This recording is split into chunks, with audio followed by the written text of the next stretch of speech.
দেশের সম্মানীয় মাননীয় প্রধানমন্ত্রীজি ভাইরা আমার, তিনি আজমির শরীফে গতকালকে কেন্দ্রীয় মন্ত্রী কিরণ রিজিজু নাকি নাম কেন্দ্রীয় মন্ত্রী, তাকে দিয়ে আবার চাদর পাঠিয়েছে সেখানে, যাও আজমির শরীফে গিয়ে চাদর দিয়ে একটু দোয়া আশীর্বাদ নিয়ে এসো। আমরা ফুরফুরা শরীফ সিলসিলার মানুষ, আমরা চাদর টাদর দিই না, ওটা আমরা বিশ্বাসও করি না, বুঝতে পারছেন? আমরা দোয়াই বিশ্বাস করি, আমরা জিয়ারতে বিশ্বাস করি, কিন্তু ওখানে ওটা প্রথা, যারা করে করে অনেক পূর্ব থেকে হয়ে এসেছে। অনেক ভাই আমার রাজা বাদশা ওখানে যায়, অনেক নেতা মন্ত্রী যায়, অমুসলিম খ্রিস্টান জৈন বৌদ্ধ যায়, সবাই আল্লাহর ওলিকে মানতে বাধ্য। কথা ঠিক না ভুল?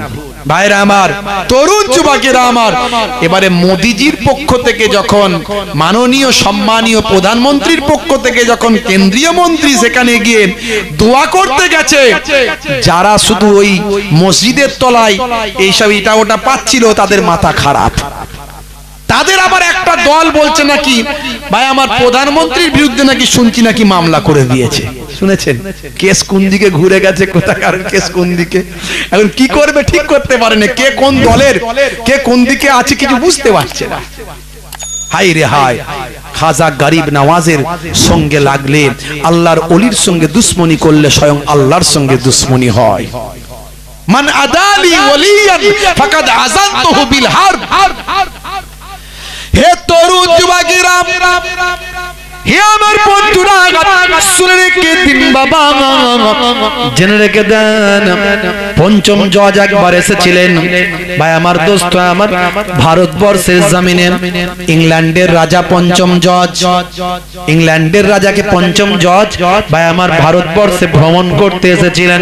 মাঝে মাঝে আমার আপনার দেশের নেতা মন্ত্রীরা ভাই আমার প্রাইম মিনিস্টার রাষ্ট্রপতিরা বিদেশে ভ্রমণ করতে যান, এভাবে পঞ্চম জজ ভারতবর্ষের জমিনে এসেছিলেন।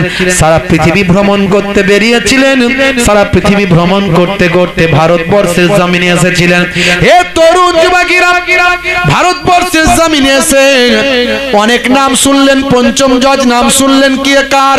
পঞ্চম জজ নাম শুনলেন খাজা গরিব নওয়াজের। ভাইরা আমার, চিন্তা করলেন খাজা গরিব নওয়াজের ভাই আমার ওই রওজাটা একবার দর্শন করব। পঞ্চম জজ হেলিকপ্টারে আজমির শরীফ গেলেন। হেলিকপ্টারে আজমির শরীফে যাওয়ার কারণে হেলিপ্যাডের ব্যবস্থা করা হলো, চারিদিকে ভাই আমার হাই সিকিউরিটি গার্ড দিয়ে দেওয়া হলো, ভাই আমার চারিদিকে সাধারণ মানুষের প্রবেশ নিষেধ করে দেওয়া হলো। ইংল্যান্ডের প্রেসিডেন্ট বলে কথা, পঞ্চম জজ বলে কথা। হে তরুণ যুবকেরা, হে আমার বন্ধুরা, পঞ্চম জজ আসছেন, খাজা গরিব নওয়াজের রওজা দর্শন করবেন। সাধারণ মানুষ নট অ্যালাউড,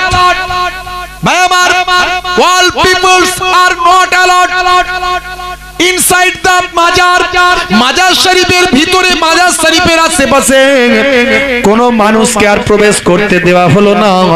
পঞ্চম জজ ঢুকবেন বলে কথা। ভাই আমার র্যাব, মিলিটারি যত রকমের ফোর্স সবকিছু আছে লাগিয়ে দেওয়া হলো। পঞ্চম জজ আসছেন, হেলিকপ্টারে নেমেছেন, চারিদিকে হাই সিকিউরিটি দেওয়া হলো। পঞ্চম জজ ভাই আমার স্যুট পরে, কোট পরে, বুট পরে, টাই পরে, ভাই আমার ইংরেজ মানুষ বলে কথা। ভাই আমার মাথায় হ্যাট পরে, টুপি পরে, খাট খাট খাট খাট খাট খাট খাট খাট করে খাজা গরিব নওয়াজের রওজা মোবারকের দিকে পুলিশ প্রশাসন তাদেরকে নিয়ে চলতে লাগলেন। পঞ্চম জজ বুট পরে হুজুরের রওজা মোবারকে ঢুকে গেলেন। পঞ্চম জজ ঢুকে গেছেন বাবা। পঞ্চম জজ একা ঢুকেছেন, বাকিরা সকলে পাহারায় আছেন।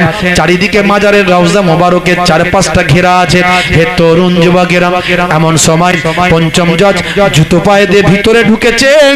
খাদেমদের বলার কারো ক্ষমতা হয় না, খাদেমরা বলতে পারে না হে পঞ্চম জজ আপনি হলেন ইংল্যান্ডের রাজা, আর আপনি যার দরবারে এসেছেন তিনি হলেন হিন্দুস্তানের বাদশাদের বাদশা, আপনি যাবেন না, এভাবে যাবেন না, জুতোটা খুলে যান, এ কথা বলার ক্ষমতা হচ্ছে না।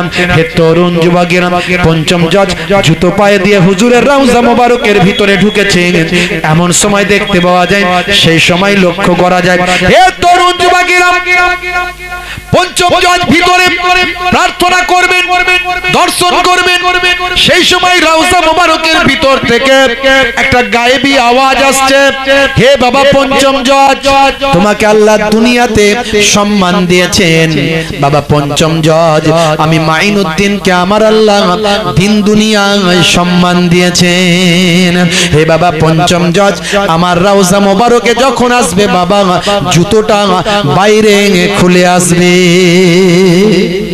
জোরে হবে না, আর জোরে হবে না। বলার সঙ্গে সঙ্গে হে তরুণ যুবকেরা, পঞ্চম জজ লজ্জিত হলেন। ভাই আমার, লজ্জিত হলেন। তিনি সঙ্গে সঙ্গে পেছন হেঁটে হেঁটে বাইরে বেরিয়ে এলেন আদবের সঙ্গে। জুতোটা বাইরে খুললেন, আবার ভিতরে ঢুকলেন। ইংরেজদের নিয়ম হলো, কারো কাছে যদি কেউ আত্মসমর্পণ করে, মাথার ক্যাপটা, মাথার হ্যাটটা, মাথার টুপিটা তার কদমের কাছে রেখে দেয়। পঞ্চম জজ নিজের মাথার হ্যাটটা ভাই আমার হুজুরের রওজা মোবারকের কদমের দিকে রাখলেন। কিছু সময় প্রেয়ার করলেন, প্রার্থনা করলেন, করে পঞ্চম জজ আদবের সঙ্গে, সম্মানের সঙ্গে হুজুরের রওজা মোবারক থেকে বিদায় নিলেন। চলে গেলেন ইংল্যান্ডের জমিনে, চলে গেলেন। পরের দিন পার্লামেন্টে গেলেন। হে তরুণ যুবকেরা, পার্লামেন্টে গিয়ে পঞ্চম জজ যখন উপস্থিত হলেন, প্রেসিডেন্টের চেয়ারে যখন বসলেন, সদস্য বন্ধুরা জিজ্ঞাসা করলেন, হে পঞ্চম জজ, হে আমাদের প্রেসিডেন্ট, সারা পৃথিবী ভ্রমণ করলেন, বলুন একটু ভ্রমণ কাহিনী আমাদের শোনান। পঞ্চম জজ সে সময় চোখ ভরা পানি, বুক ভরা বেদনা নিয়ে বলেছিলেন, শুনে রেখে দাও, জেনে রেখে দাও, হে আমার সদস্য বন্ধুরা, সারা পৃথিবী আমি ভ্রমণ করে দেখলাম, জীবিত মানুষ রাজত্ব করছে, কিন্তু হিন্দুস্তানের একটা জায়গায় গিয়ে দেখলাম মৃত মানুষ রাজত্ব করছে। তিনি আর অন্য কেউ নন, তিনি হলেন সুলতানুল হিন্দ হযরতে খাজা গরিব নওয়াজ। জোরে হবে না, আর জোরে হবে না। আমি তো অপেক্ষা করছিলাম যে খাজা গরিব নওয়াজের রওজা নিয়ে যেটা হচ্ছে একটু আগের দিকে এগো, কতদূর কেসটা যায় একটু দেখি শুধু। কিন্তু যাওয়া মনে হচ্ছে চেপে গেল, আর এগোবে না। কারণ প্রধানমন্ত্রী নিজেই তো যখন চাদর পাঠিয়ে দিয়ে দোয়া চাইতে পাঠিয়েছে, সে আর কি আর খাজা গরিব নওয়াজের রওজা কি আর ভাঙবে বলে মনে হচ্ছে? ও আর ভাঙতে যাবে না। একটু দেখতে চাইছিলাম যে ভাঙতে গেলে কি হয় দেখি। এতদিন ধরে যা পড়েছি শুনেছি, বাস্তবে কি ঘটে অন্তত চোখে তো একবার দেখা হবে। ভাইরা আমার, তরুণ যুবকেরা আমার, দেখছেন তো মাঝে মাঝে মসজিদের তলায় শুধু ভাই আমার অমুসলিম ভাইদের কি সব ধর্মীয় জিনিস টিনিস বেরোচ্ছে, বলছে, শুধু বলছে, ইনভেস্টিগেশন করছে, বলছে মসজিদের তলায় নাকি অমুসলিম ভাইদের ধর্মীয় স্থান ছিল। এইরকম করতে করতে করতে করতে হাত মেরেছে কোথায়? আজমির শরীফে।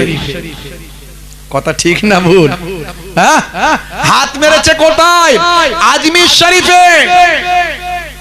তারপর কি হয়েছে?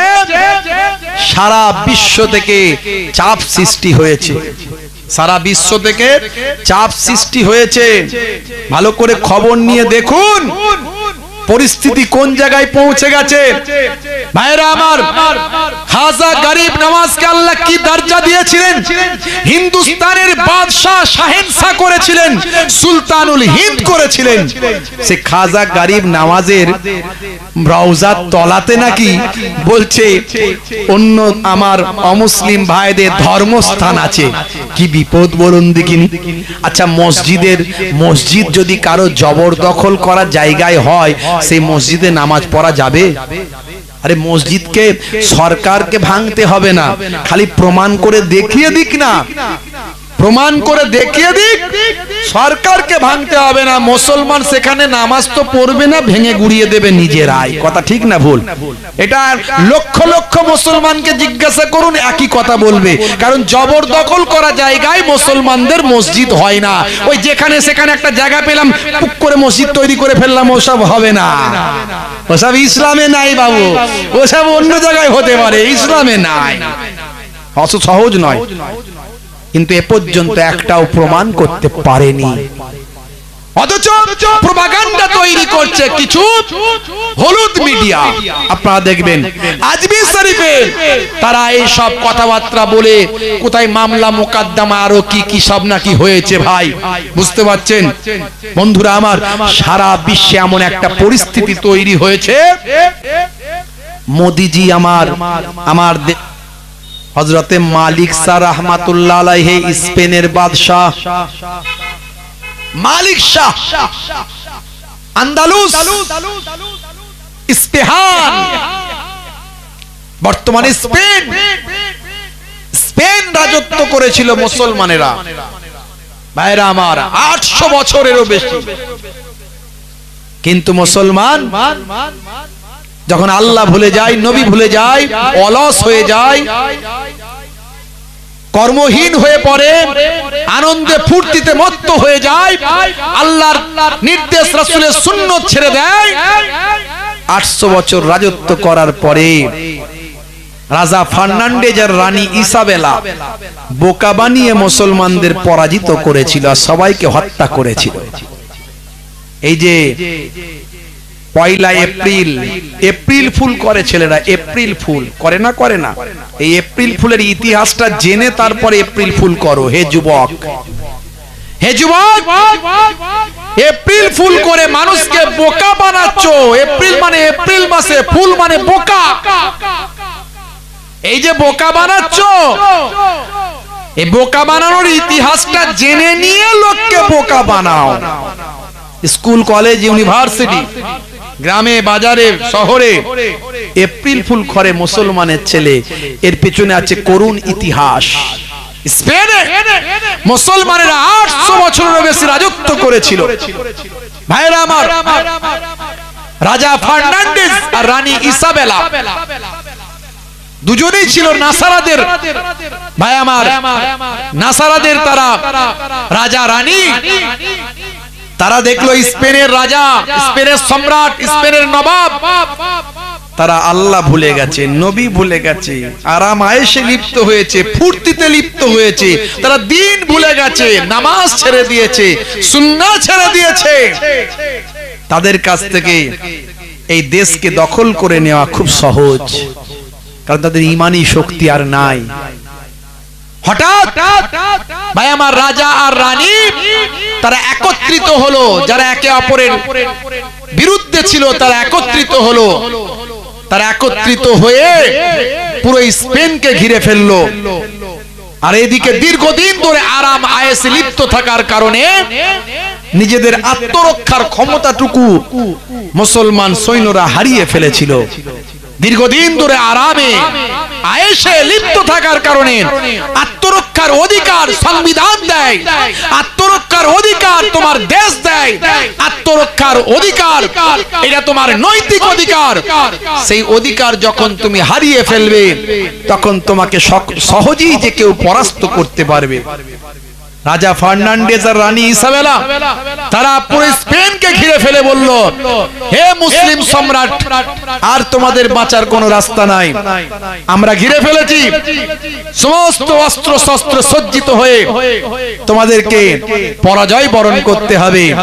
তবে যদি যুদ্ধ করো সবাইকে হত্যা করে ফেলবো, আর যদি আত্মসমর্পণ করো তাহলে বাঁচতে পারবে। তারা দেখলো আমরা দীর্ঘদিন ধরে অস্ত্র ছেড়ে দিয়েছি, ট্রেনিং ছেড়ে দিয়েছি, আমরা আরামে লিপ্ত হয়েছি, আমাদের দ্বারাই যুদ্ধ জয় করা কখনো সম্ভব নয়। তারা আত্মসমর্পণ করলো। তারা লড়াই করে মরে যাওয়াটাকে শ্রেষ্ঠ মনে করলো না, শহীদের মত তাদের জন্য শ্রেষ্ঠত্ব মনে হলো না, তাদের জন্য পরাজয় বরণ করাটা শ্রেষ্ঠত্ব মনে হলো। তারা মনে করেছিল যে হয়তো আমাদেরকে ছেড়ে দেওয়া হবে, বাঁচিয়ে দেওয়া হবে, কিন্তু না ভাই আমার, একমাত্র ঈমানদারকে বিশ্বাস করা যায়, অন্যকে বিশ্বাস করা খুব কঠিন, খুব কঠিন, খুব কঠিন। আপনাকে এত 100% বিশ্বস্ত করবে, কিন্তু 100% আপনার সঙ্গে 2 নম্বরই করবে, আপনি ভাবতেই পারবেন না। তারা ভাবলো মনে হয় যে হয়তো বাঁচিয়ে দেওয়া হবে। তখন বলা হলো যারা মসজিদের গুলোর ভিতরে ঢুকে যাবে সবাই বাইরে কেউ থাকবে না, অস্ত্র ফেলে দিয়ে সব মসজিদে ঢুকে যাও। আর সমুদ্রে জাহাজ দিয়ে দেওয়া হয়েছে, ওই জাহাজে উঠে যাও। যারা জাহাজে উঠে যাবে আর মসজিদে ঢুকে যাবে তাদের উপরে কোনো আঘাত আসবে না। আমরা বুঝে নেব যে তারা সারেন্ডার করেছে, তাদেরকে আমরা অন্য ব্যবস্থা করব, তাদের সঙ্গে লড়াই করব না, তারা প্রাণে বেঁচে যাবে। এই চিন্তায় মুসলমান নর নারী, বৃদ্ধ বৃদ্ধা, বাচ্চা শিশু, অসুস্থ সুস্থ সব ধরনের মুসলমান মসজিদে গাদাগিদি করে সব ঢুকলো আর জাহাজে উঠলো। তখন তারা আনন্দ করতে করতে বলেছিল April fool, April fool, April fool. যাও জাহাজগুলোকে সমুদ্রের মাঝখানে নিয়ে গিয়ে সব ডুবিয়ে দাও, আর মসজিদগুলোতে যারা ঢুকিয়েছে পেট্রোল ডিজেল দিয়ে আগুন দিয়ে জ্বালিয়ে দাও। এইভাবে পুরো স্পেন থেকে লক্ষ লক্ষ মুসলমানকে তারা একই দিনে শহীদ করে দিয়েছিল। এটাকে তারা এপ্রিল ফুল বলেছিল, মানে বোকা এপ্রিল, এপ্রিলে বোকা বানানো। আর মুসলমান আমরা এপ্রিল ফুলের ইতিহাস জানি না, ইন্টারনেট সার্চ করো পেয়ে যাবে। মুসলমান হে তরুণ যুবকেরা, পক্ষান্তরে যারা সত্যিকারের নবীর শিষ্য, যারা সত্যিকারের নবীর উম্মত, যারা সত্যিকারের বাদশা ছিল, হে তরুণ যুবকেরা, তাদের আদর্শে পৃথিবীর মানুষ আদর্শবান হয়েছে। বড় বড় নেতা বাদশাদের আখলাক চরিত্রে মানুষ তার ভাই আমার শিষ্যত্ব গ্রহণ করেছেন। হযরতে ওমর ফারুক কেমন বাদশা ছিলেন, কেমন খলিফা ছিলেন, বিনা যুদ্ধে বাইতুল মুকাদ্দাস জয় করেছেন। হে তরুণ যুবকেরা শুনে রেখে দেন, আর্তাগ্রোল ভাই আমার সুলতান সালাউদ্দিন আইয়ুবী ভাই আমার দোস্ত আমার ওসমানিয়া ভাই আমার সুলতান ওসমান থেকে শুরু করেন, সুলতান ওরহান থেকে শুরু করেন, বড় বড় সুলতান যারা এসেছিল তাদের আদর্শে বহু মানুষ কালেমা পড়ে বিশ্বনবীর শিষ্য হয়েছিল। তাদের চাল চলন, তাদের আদর্শ, তাদের খোদা ভীরু, তাদের আখলাক, তাদের চরিত্রে মানুষ মুগ্ধ হয়েছিল। এই রকম একজন স্পেনের শাসক ছিলেন, তার নাম হলো মালিক শাহ। হে তরুণ যুবকেরা, মালিক শাহ মাঝে মাঝে ভাই আমার ইস্পেহান নগরীর, ইস্পেহান ভাই আমার স্পেন শহরের ভাই আমার প্রত্যন্ত গ্রামে তিনি যেতেন, জঙ্গলের ভিতরে গিয়ে মাঝে মাঝে শিকারে বেরোতেন। তিনি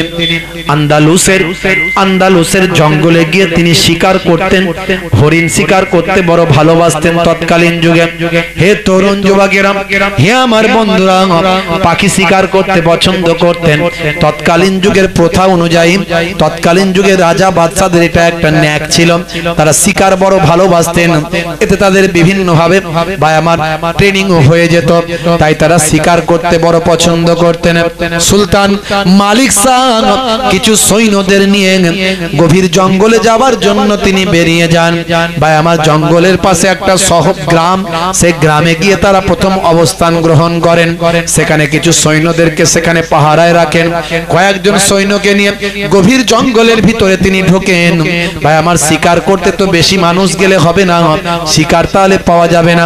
হে তরুণ যুবকেরা, ওই গ্রামে কিছু সৈন্যদের পাহারায় রাখলেন। সেই সময় সৈন্যদের মধ্যে দেখতে পাওয়া গেল তারা একজন ভাই আমার বিধবা মহিলা, তার একটা গাভী ছিল।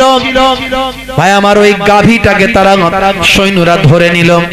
ওই গাভীটা তার একমাত্র উপায় ছিল ওই গাভীটার দুগ্ধ বিক্রি করে ওই বিধবা মহিলা তার সন্তানদের লালন পালন করত। হে জওয়ান যুবকেরা, কিন্তু সুলতানের সৈন্য অনেক, তারা চিন্তা করলো আজকের খাওয়া দাওয়াটা গাভী দিয়ে আমরা করব, তাই গাভীটাকে আমাদের জবা করে খাবো। সুলতানের সৈন্য বলে কথা, তাদের পাওয়ার এত বেশি, ক্ষমতা বেশি, কারো কিছু বলার ক্ষমতা নাই। বিধবা মহিলা কত আহাজারি করলো, কত হাত জোর করলো।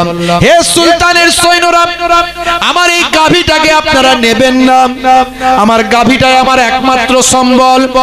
আমি হলাম বিধবা মহিলা, আমার ছোট ছোট 3 3টে বাচ্চা আছে, এই বাচ্চাদের আহারের জন্য এই গাভীটা অত্যন্ত গুরুত্বপূর্ণ। এই গাভীর দুগ্ধ আমার বাচ্চারা খাওয়া দাওয়া করে, এই গাভীর দুগ্ধ বিক্রি করে আমার সংসারটা চলে। এই গাভী যদি আপনারা খেয়ে ফেলেন তাহলে আমার পরিবারটা ভেসে যাবে, অনাহারে ওয়ার্তাহারে দিন কাটাতে হবে। হে সুলতানের সৈন্যরা, আপনাদের হাতে ধরি আপনাদের কাছে আবেদন করি, অনুনয় বিনয় করতে লাগলেন। কিন্তু সুলতানের সৈন্য বলে কথা, তাদের একটা অহমিকা আছে না নাই? আছে না নাই? ক্ষমতা থাকলে অহমিকা চলে আসে না? আসে না? কারো পয়সা আছে, পয়সার অহংকার, ওই আমার সঙ্গে লাগবি না, টাকা দিয়ে ঢাকা ফেলে দেবো, ওরে বাপ রে বাপ। কারো বডি আছে সলেমান খানের বডি, বুঝতে পারছেন? মাঝে মাঝে শুধু হাতটা এরাম করে করে গুড়িয়ে নেয়, হাতটা গড়ে গুড়িয়ে নিয়ে দেখায়, বাহু দেখায়। দেখেছিস দেখেছিস? একটা চর দেবো, সহ্য করতে পারবি? ওরে বাপ রে। অহংকারী কথাবার্তা আছে না নাই? কারো পেছনে 50টা লোক, সে যখন তখন হুমকি দেয়, আমার সঙ্গে লাগবি না, ঘরে লোক ঢুকিয়ে দে, ঘর ভেঙে দিয়ে চলে আসবো, ওরে বাপ রে বাপ। কিন্তু কত ফেরাউন, কত নমরুদ, কত ক্ষমতাশালী, কত নেতা, কত বাদশা পৃথিবীর জমিন থেকে ধ্বংস হয়ে গেছেন, তাদের অস্তিত্ব নাম নিশানা পৃথিবীর মানুষ আজ জানে না। হে তরুণ যুবকেরা, হে আমার বন্ধুরা, হে আমার মুরব্বিয়ানেরা, মালিক শাহের মতো একজন বাদশা যার নাম পৃথিবীর মানুষ আজও জানে, এরকম কিছু বাদশা, কিছু নেতা আবার এমন এসেছে যারা এত ভালো ভালো কাজ করেছে, এমন আদর্শ দেখিয়েছে, পৃথিবীর যুগে যুগে মানুষ এসে তাদের নাম স্মরণ করেছে, তাদের আদর্শের কথা মানুষের কাছে প্রচার করেছে। কথা ঠিক না ভুল? হে তরুণ যুবকেরা, মালিক শাহ হলেন স্পেনের, ভাই আমার আন্দালুসের এমন একজন সুলতান। এমন সময় দেখতে পাওয়া গেল সুলতানের সৈন্যরা, তাদের মধ্যে একটা অহমিকা, একটা গরম কাজ করছে। আমরা সুলতানের সৈন্য বলে কথা, হে বুড়ি সরে যাও, এই গাভীটা আমরা খাবো, এতগুলো সৈন্য কি আমরা না খেয়ে মরবো নাকি? আমাদের খেতে হবে, অন্য কোনো ব্যবস্থা করো। কোনো কথা শুনবো না, হাতের কাছে পেয়েছি, এই গাভী আজকে জবা করব। তারা জবা করে গাভীটাকে খেয়ে ফেললো। বাবা বুড়িমা বড় অসহায় হয়ে গেল, মহিলা বড় কাঁদতে লাগলো, চোখ ভরা পানি, বুক ভরা বেদনা। চিন্তা করলো, হাই রে হাই, এখন আমার সংসারটা কেমন করে চালাই, আমার বাচ্চাদেরকে লালন পালন কেমন ভাবে করি, এই কথা চিন্তা করে ভাই আমার আন্দালুসের ওই বৃদ্ধ বিধবা মহিলা সেই সময় ভাবলেন যে সুলতান মালিক শাহ একজন ন্যায়পরায়ণ শাসক বলে আমি জানি, সুলতান মালিক শাহের সঙ্গে আমি বৃদ্ধ, আমি অসহায় বৃদ্ধা, আমি বিধবা মা, একবার সুলতানের সঙ্গে দেখা করব। সুলতান গেছে শিকারে, এই পথ দিয়ে ফিরে আসবে, খোঁজ খবর নিয়ে জানতে পেরে বুঝতে পেরে ভাই আমার ওই মহিলা ওই যাতায়াতের পথে একটা পোল আছে, পোল, সেই পোলে গিয়ে অপেক্ষা করতে লাগলো সুলতান এই পথ দিয়ে ফিরবেন, তার শিকার শেষ হলে তিনি এই পথ দিয়ে ফিরবেন। খোঁজ খবর নিয়ে সেই পোলেতে অপেক্ষা করতে লাগলেন, ঘন্টার পর ঘন্টা অপেক্ষা করছে। হে তরুণ যুবকেরা, হে আমার বন্ধুরা, শুনে রেখে দিন বাবা, জেনে রেখে দেন হে মুসলমান, একটুখানি লক্ষ্য করুন বাবা। এমন সময় দেখতে পাওয়া যায় ওই বৃদ্ধা বিধবা মহিলা ভাই আমার পোলেতে অপেক্ষা করছেন। দীর্ঘ বহু সময় ধরে অপেক্ষা করার পর সুলতান মালিক শাহ রাহমাতুল্লাহ আলাইহি, আন্দালুস ইস্পাহানের বিখ্যাত সুলতান, তিনি সেই পথ দিয়ে ঘোড়ায় চড়ে আসছেন কয়েকজন সৈন্য নিয়ে, শিকার করে তখন ফিরে যাচ্ছেন বাসার দিকে। সেই সময় ভাই আমার ওই পোলের উপর থেকে ওই বৃদ্ধা বিধবা মহিলা বললেন, হে সুলতান, আমার বিচার এই পোলেতে করবেন না ফুলসিরাতের পোলেতে করবেন? হে সুলতান, হে আন্দালুসের সুলতান, হে সুলতান মালিক শাহ, আমি একজন বিধবা অসহায় মহিলা, দীর্ঘ সময় ধরে আপনার জন্য অপেক্ষা করছি, এই পোলেতে আমার বিচার করবেন না না পুলসিরাতের পোলেতে বিচারটা হবে বলুন। সঙ্গে সঙ্গে সুলতান মালিক সাহেব ভাই আমার অবাক হয়ে গেলেন, হতবাক হয়ে গেলেন, ঘোড়া থেকে নেমে পড়লেন। মা ও মামা, পুলসিরাতের পোলের কথা বলো না মা, সেদিন আমার কোনো ক্ষমতা চলবে না, সেদিন একমাত্র আল্লাহ যদি আমাকে নাজাত দেন আমি নাজাত পেতে পারি, সেদিনের কথা বলো না, সেদিনে বিচার করার ক্ষমতা তো আমার থাকবে না, আমি একজন সাধারণ মানুষের মতো থাকবো, আমার গুনাহ মাফি আল্লাহ যদি করেন তাহলে হয়তো আমি নাজাতটা পেতে পারি মা, আর নতুবা হয়তো নাজাত পাবো কিনা জানি না।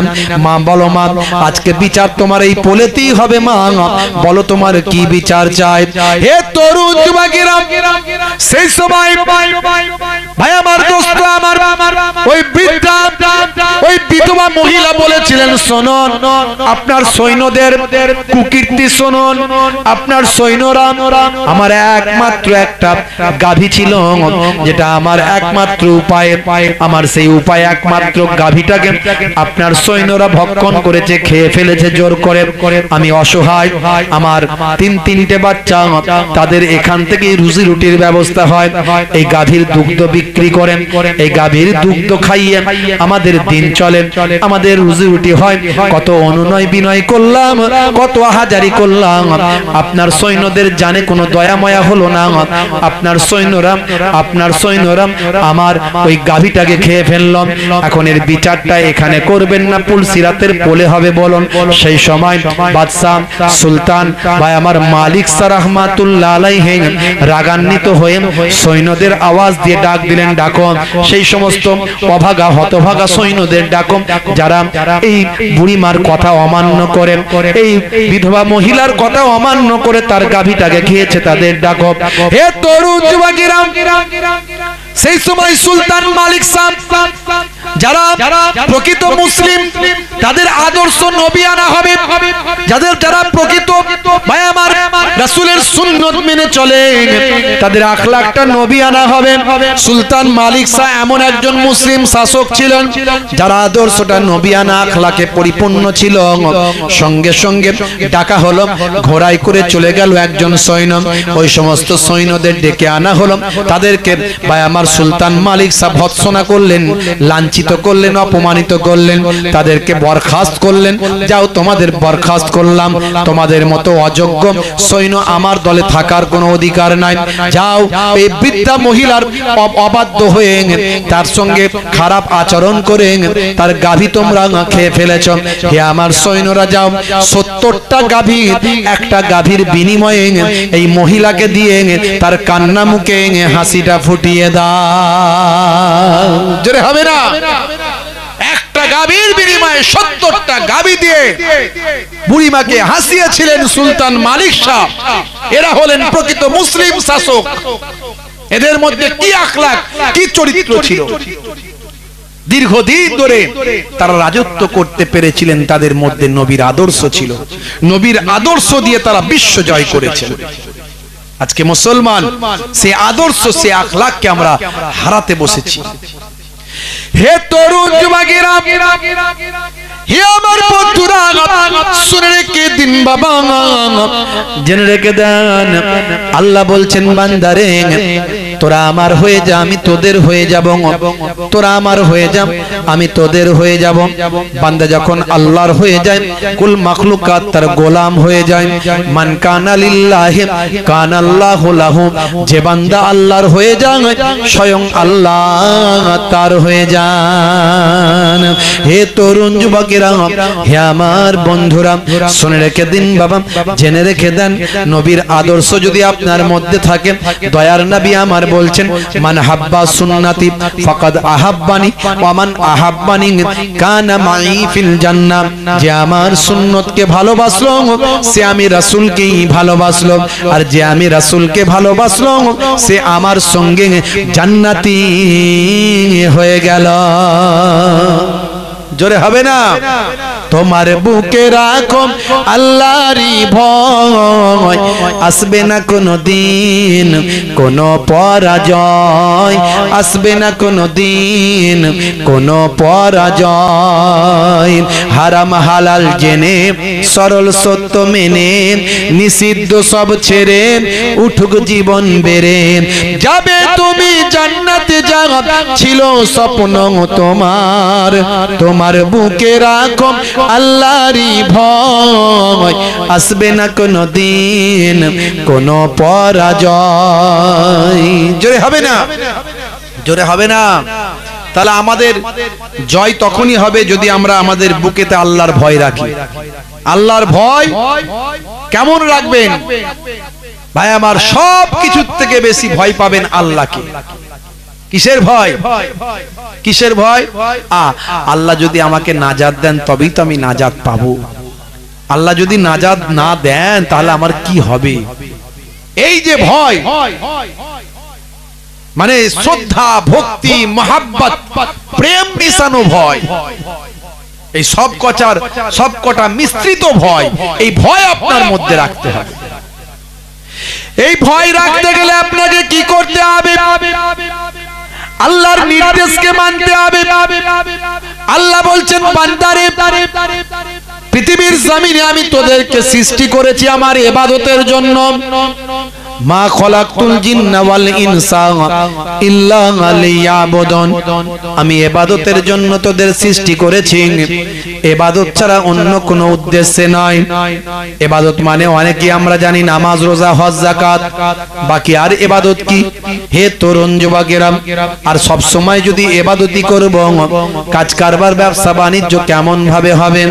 আসলে তা নয় ভাই আমার। কাজ কারবার ব্যবসা বাণিজ্য সংসার ধর্ম ছেলে মেয়েদের মানুষ করা, ঘুমাতে যাওয়া, বাজারে যাওয়া, রাস্তায় হাঁটা, গল্প করা, ঠাট্টা করা, মজাক করা, স্ত্রীর সঙ্গে প্রেমালাপ করা, পিতামাতার সেবা করা, যা কিছু করেন না কেন সব যদি নবী আনা তারিকায় হয় সবটাই আপনার ভাই আমার রাত্রে ঘুমাতে যাওয়া থেকে ঘুম থেকে ঘুমাতে যাওয়া পর্যন্ত, ঘুম থেকে ওঠা থেকে ঘুমাতে যাওয়া পর্যন্ত দিন রাত যা করবেন সবটাই আপনার ইবাদত বলে গণ্য হবে। আপনি যখন হাসবেন কিরকম হাসতে বলেছি? চেষ্টা করবেন মুচকি হাসার, তাবাসসুম হাসি। অনেকে গাল হা করে করে অমিতাভ বচ্চনের হাসি দেয়, ওরে সর্বনাশ, আছে না নাই? হ্যাঁ ভাইরা ওই হাসি নয়, হাসবেন মুচকি হাসবেন, মিষ্টি মিষ্টি মুখটা হবে, চেহারাটা সুন্দর হবে, হাসি হাসি মুখ হবে, সব সময় হাসি হাসি চেহারা রাখবেন। অনেকে দেখবে আবার হাসি চেহারা রাখতে চায় না, মুখকে বাংলার 5 করে ভয়ঙ্কর চেহারা করে রাখে যাতে লোকে ভয় পায়। বলছে হুজুর জানেন না একটু গম্ভীর ভাবে থাকতে হবে, না হলে বিপদ আছে। কেন না? যে এসে উল্টো পাল্টা কথা বলে ঘাড়ে উঠে পড়বে, সর্বনাশ করেছে। আবার কি যুক্তি বলে? হ্যাঁ বলে এই জন্য কি করতে হবে তাহলে? না মুখকে গম্ভীর করে রাখতে হবে, কথা বেশি বলা যাবে না, কথা বললে উত্তর দেওয়া যাবে না, সর্বনাশ করেছে। যদি মুখকে গম্ভীর করে রেখে যদি কাজ না হয় তাহলে কি হবে না? অনেকে আবার তারপরে কি করে মোটা গোঁপ রাখে, মোটা গোঁপ, যাতে করে গোঁপ দেখে লোকে অন্তত ভয় পায়। তারপরেও যদি মনে করে যে কাজ হচ্ছে না তখন দেখবে গোঁপকে আবার গব্বর সিং এর মতো বাঁকিয়ে ওপর দিকে তুলে তাকে আবার পাকাচ্ছে গোঁপ। ভয়ঙ্কর লোক রে ভাই, গোঁপ আবার পাকানো, কথা বলতে গেলে লোকে চিন্তা করছে 10 বার। আর আমার নবী কেমন ছিলেন? আমার নবী বাচ্চারা এসে আমার নবীকে ভয় পেত না, কথা বলতো। বৃদ্ধ বৃদ্ধা এসে নবীকে ভয় পেত না, কথা বলতো। সমস্ত শ্রেণীর মানুষ এসে আমার নবীর কাছে এসে হাজির হতো, হয়ে ভয় পেত না, কথা বলতো। ভাইরা আমার, এক বাচ্চা ঈদের দিনে নবী আমার ওয়াজ করছেন, ঈদের দিনে এক বাচ্চা ভিড় ঠেলে কাঁদতে কাঁদতে ভাই আমার আল্লাহর নবীর কাছে এসে সামনে হাজির। আল্লাহর নবী কিরকম ওয়াইজ, কিরকম বক্তা, কিরকম হুজুর, কিরকম পীর, কিরকম নবী। ওয়াজ বন্ধ করে দিয়ে ভাই আমার ওই বাচ্চার কান্নাকে আগে থামালেন। কিভাবে থামালেন? আমি আপনি হলে কি করতাম? ওখানে বাচ্চাটা কাঁদতে, ওই ছেলে কাঁদছো কেন, এটাই তো বলতাম। আল্লাহর নবী ওয়াজ বন্ধ করে দিয়ে কোনো কথা না বলে আগে কোলে তুলে নিয়ে, ছোট বাচ্চা আহারে, কোলে তুলে নিয়ে আগে এগালে একটা চুম্বন, ওগালে একটা চুম্বন দিলেন, দিয়ে তারপর জিজ্ঞাসা করলেন বাচ্চা কান্নার কারণটা বলো। জোরে বলা যাবে না, জোরে বলা যাবে না। এই আদর্শ কোথায় আমাদের? এই আখলাক কোথায়? বাচ্চা তখন কেঁদে কেঁদে বলেছিল, ইয়া রাসূলুল্লাহ, হাবিবাল্লাহ, আজকে পবিত্র ঈদের দিন, ঈদের দিন আজকে খুশির দিন। যার বাপ নাই, যার মা নাই, তার আজকে কিসের খুশির দিন বলুন? যে এতিম বাচ্চার জন্য কিসের খুশির দিন হতে পারে?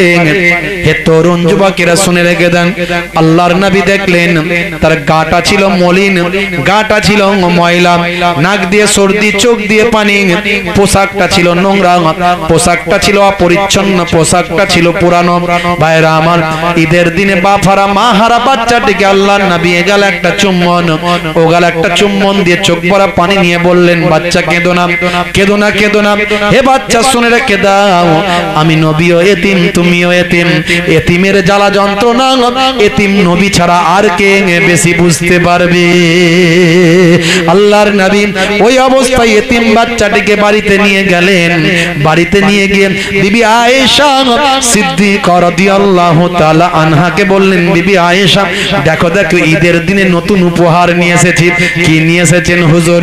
এমন সময় বিবি আয়েশাকে আল্লাহর নবী বললেন, ও বিবি আয়েশা, দেখো দেখো ঈদের দিনে এতিম বাচ্চা নিয়ে এসেছি। এই এতিম বাচ্চার জ্বালা যন্ত্রণা আমি এতিম ছাড়া আর কেউ বেশি বুঝবে না, তাই এতিম বাচ্চাকে তুলে নিয়ে এসেছি। একে বলে দিয়েছি, কেঁদো না, কেঁদো না, চুপ করো। এতিম বাচ্চা কেঁদো না, আমি নবী আখিরি জামানার পয়গম্বর তোমার বাপ হয়েছি। বলো বিবি আয়েশা, তুমি কি এই বাচ্চার মা হতে পারো? সেই সময় বিবি আয়েশা বলেছিলেন, আখিরি জামানার পয়গম্বর যদি এর বাপ হতে পারে, আমি বিবি আয়েশা কেন এর মা হতে পারি না? জোরে হবে না, জোরে হবে না। নবীর আখলাক, চরিত্র। আমাদের আয়েশা সিদ্দিকা রাদিয়াল্লাহু তাআলা আনহা বাচ্চাটিকে গোসল করিয়ে দিলেন, পরিষ্কার করে দিলেন, ভাই আমার মাথা আঁচড়ে দিলেন, কাঙ্গি করে দিলেন,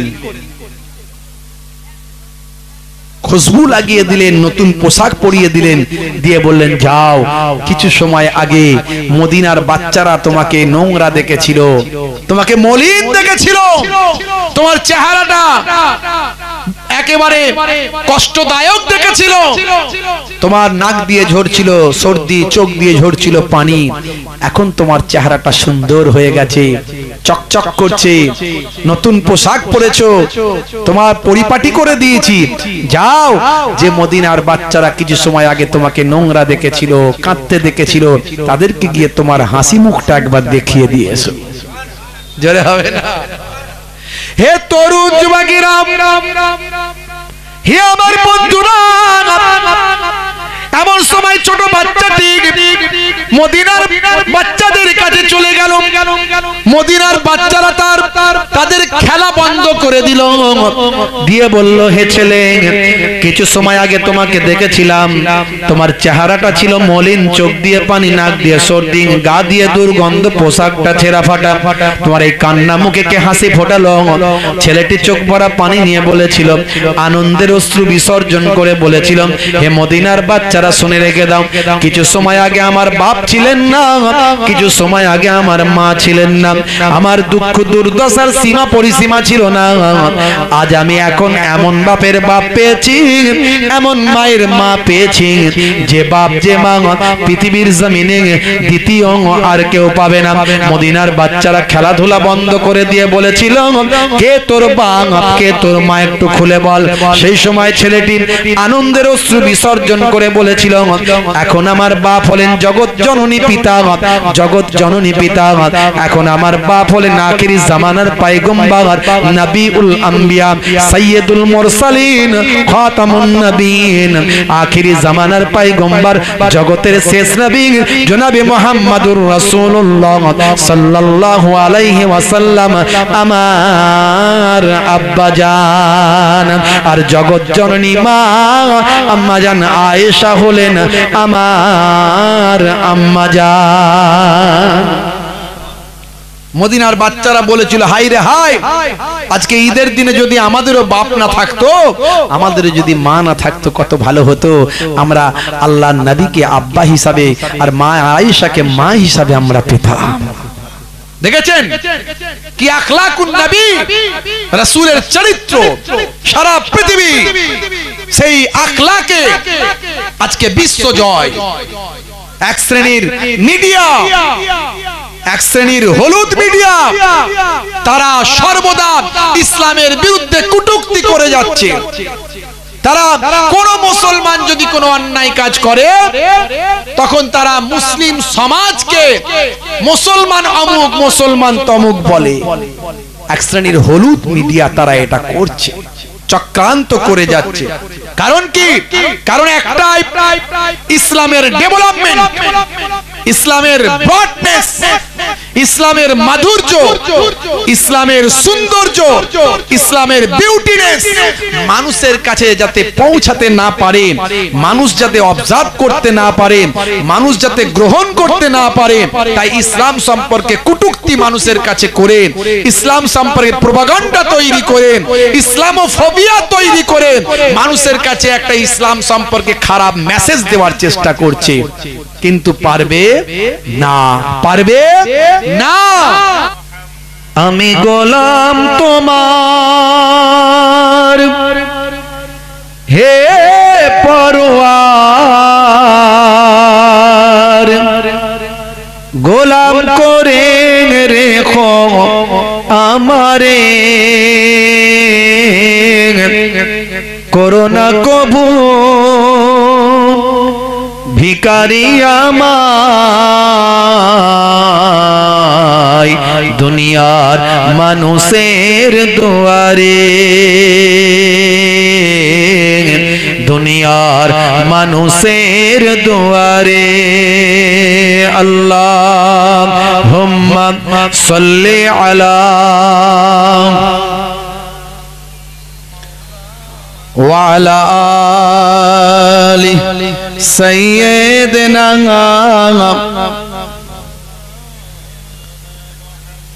দয়ার নবী গো আমার ময়ার নবী গো, সব ছাড়িব কিন্তু তোমায় ছাড়তে পারি না, সব ছাড়িব কিন্তু তোমায় ছাড়তে পারি না।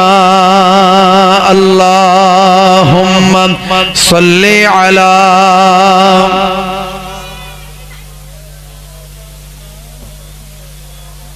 ওয়ালা আলি সাইয়্যিদিনা মাওলানা মুহাম্মদ। ছাড়িনি ছাড়ব না, ছাড়তে পারি না, ছাড়িনি ছাড়ব না, ছাড়তে পারি না, সব ছাড়িব কিন্তু তোমায় ছাড়তে পারি না। আল্লাহুম্মা সাল্লি আলা ওয়ালা আলি সাইয়্যিদিনা মাওলানা मुहम्मद। मेरा नबी सबसे बड़ा सब नबियों पर रहमतुल लिल आलमीन भेजा है परवर। बोलूं ना सुभान अल्लाह, जोरे हबे ना सुभान अल्लाह। मेरा नबी सबसे बड़ा सब नबियों पर रहमतुल लिल आलमीन भेजा है परवर। सब ছাড়িব কিন্তু তোমায় ছাড়তে পারি না, সব ছাড়িব কিন্তু তোমায় ছাড়তে পারি না। ছাড়িনি ছাড়ব না, ছাড়তে পারি না, সব ছাড়িব কিন্তু তোমায় ছাড়তে পারি না। আল্লাহুম্মা সাল্লি আলা মাওলানা মুহাম্মদ ওয়া আলা আলি সাইয়্যিদিনা মাওলানা মুহাম্মদ। وقال الله تعالى في كلامه المجيد والفرقان الحميد ইয়া আইয়ুহাল্লাযীনা আমানুত্তাকুল্লাহা হাক্কা তুকাতি ওয়া লা তামুতুন্না ইল্লা ওয়া আনতুম মুসলিমুন। وقال الله تعالى أيضا في كتابه مخبرا وما رميت إذ رميت ولكن الله رمى وقال الله تعالى أيضا في كتابه مخبرا لقد كان لكم في رسول الله أسوة حسنة وقال النبي صلى الله عليه وسلم من تمسك بسنة عند فساد أمتي فله الأجر 100 شهيد إلى آخر الحديث أو كما قال عليه الصلاة والسلام. وقال النبي صلى الله عليه وسلم حق المسلم على المسلم 5 رد السلام وعيادة المريض واتباع الجنائز وإجابة الدعوات وتسمية الآتش إلى آخر الحديث أو كما قال عليه الصلاة والسلام. وقال النبي صلى الله عليه وسلم من حب سنتي فقد أحبني ومن أحبني كان معي في الجنة إلى آخر الحديث أو كما قال عليه الصلاة والسلام. শ্রদ্ধেয় সম্মানীয় মঞ্চে উপবিষ্ট সুনামধন্য আমার অত্যন্ত প্রিয় মানুষ মোহতারাম হযরত ইমাম সাহেব মাওলানা সাহেব, আমার পূর্বে মোহতারাম হযরত সম্মানীয় মাওলানা সাহেব তিনি ওয়াজ নসিহত করেছেন, আমার অত্যন্ত প্রিয় মানুষ, ভালোবাসার মানুষ। আমার পরে জনাব হযরত মোহতারাম মাওলানা ওহিদুজ্জামান সাহেব তিনি আসবেন, আলোচনা করবেন, করে আখেরি মোনাজাত করবেন। খুব অল্প সময়ে কিছু আলোচনা, ঠান্ডার রাত, সারা রাত্রির জলসা নয়, ওয়াজ নসিহত নয়। তাই আমি অনুরোধ করব যারা এখনো বাড়িতে অপেক্ষা করছেন, জান্নাতের বাগানটাকে সুন্দর করলে আমার আল্লাহ তাআলা আপনার দুনিয়া আখিরাতকে সুন্দর করবেন। সন্ধ্যাবেলা মানুষজন বসতে বসতে সময় চলে যায়, তাই দেরি না করে জান্নাতের বাগানে একটু মহাব্বতের সঙ্গে এসে বসুন। সকলে একটু কালেমা জিকির করুন, লা ইলাহা ইল্লাল্লাহ, লা ইলাহা ইল্লাল্লাহ। সকলে বসে পড়ুন, লা ইলাহা ইল্লাল্লাহ, লা ইলাহা আল্লাহ আল্লাহ আল্লাহ আল্লাহ আল্লাহ আল্লাহ আল্লাহ আল্লাহ আল্লাহ। ফাজকুরুনি আযকুরুকুম, বান্দা তোরা আমাকে স্মরণ কর, আমি আল্লাহ তোদের স্মরণ করব। আল্লাহকে অন্তর থেকে ডাকবেন, ডাকতে থাকুন। আল্লাহকে ডাকলে আল্লাহ সাড়া দেন। যখন বান্দা আল্লাহকে ডাকে, আল্লাহু আকবার বলে, আল্লাহ বলে ডাকে, তখন আল্লাহ সাড়া দেন, লাব্বাইক ইয়া আবদি, হে আমার বান্দা আমি হাজির আছি। আমরা একমাত্র বিপদে পড়লে শুধু ডাকবো, আর এমনি সময় ডাকবো না তা নয়, অন্তর থেকে ভালোবেসে ডাকুন। যারা বাইরে আছেন সবাই জিকিরের মজলিসে চলে আসুন। প্রয়োজনে আবার উঠবেন, আবার বেরোবেন, অসুবিধা নাই, প্রয়োজনে বেরোতে হবে, কিন্তু মজলিসে এসে বসুন, মজলিসটা সুন্দর করুন। সকলে একটু কালেমা জিকির, লা ইলাহা ইল্লাল্লাহ, লা ইলাহা ইল্লাল্লাহ, লা ইলাহা ইল্লাল্লাহ, আল্লাহ আল্লাহ আল্লাহ আল্লাহ আল্লাহ আল্লাহ আল্লাহ আল্লাহ। অন্তর থেকে, অন্তর থেকে अल्लाह ही अल्लाह किया करो, दुख न किसी को दिया करो, जो दुनिया का मालिक है ना नाम उसी का लिया करो। अल्लाह अल्लाह अल्लाह अल्लाह अल्लाह अल्लाह अल्लाह अल्लाह अल्लाह अल्लाह अल्लाह अल्लाह अल्लाह। जोरे जोरे जोरे जोरे अंतर থেকে अल्लाह अल्लाह अल्लाह। शीशा टूट के जुड़ सकता है, दिल न जुड़ेगा टूटे। कितना है ओ दर्द बेइंसाफ, पर का घर जो लूटे।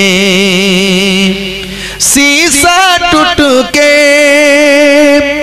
जुड़ सकता है, दिल न जुड़ेगा टूटे। कितना है ओ दर्द बेइंसाफ, पर का घर जो लूटे। दुख न किसी को दिया करो, अल्लाह ही अल्लाह किया करो। जो दुनिया का मालिक है नाम उसी का लिया करो। अल्लाह अल्लाह अल्लाह अल्लाह अल्लाह अल्लाह अल्लाह अल्लाह अल्लाह अल्लाह अल्लाह अल्लाह अल्लाह अल्लाह अल्लाह अल्लाह। अंतर থেকে জোরে সোরে আল্লাহ আল্লাহ আল্লাহ আল্লাহ। खालिक मालिक अल्लाह है, बस अल्लाह है। खालिक मालिक अल्लाह है, बस अल्लाह है।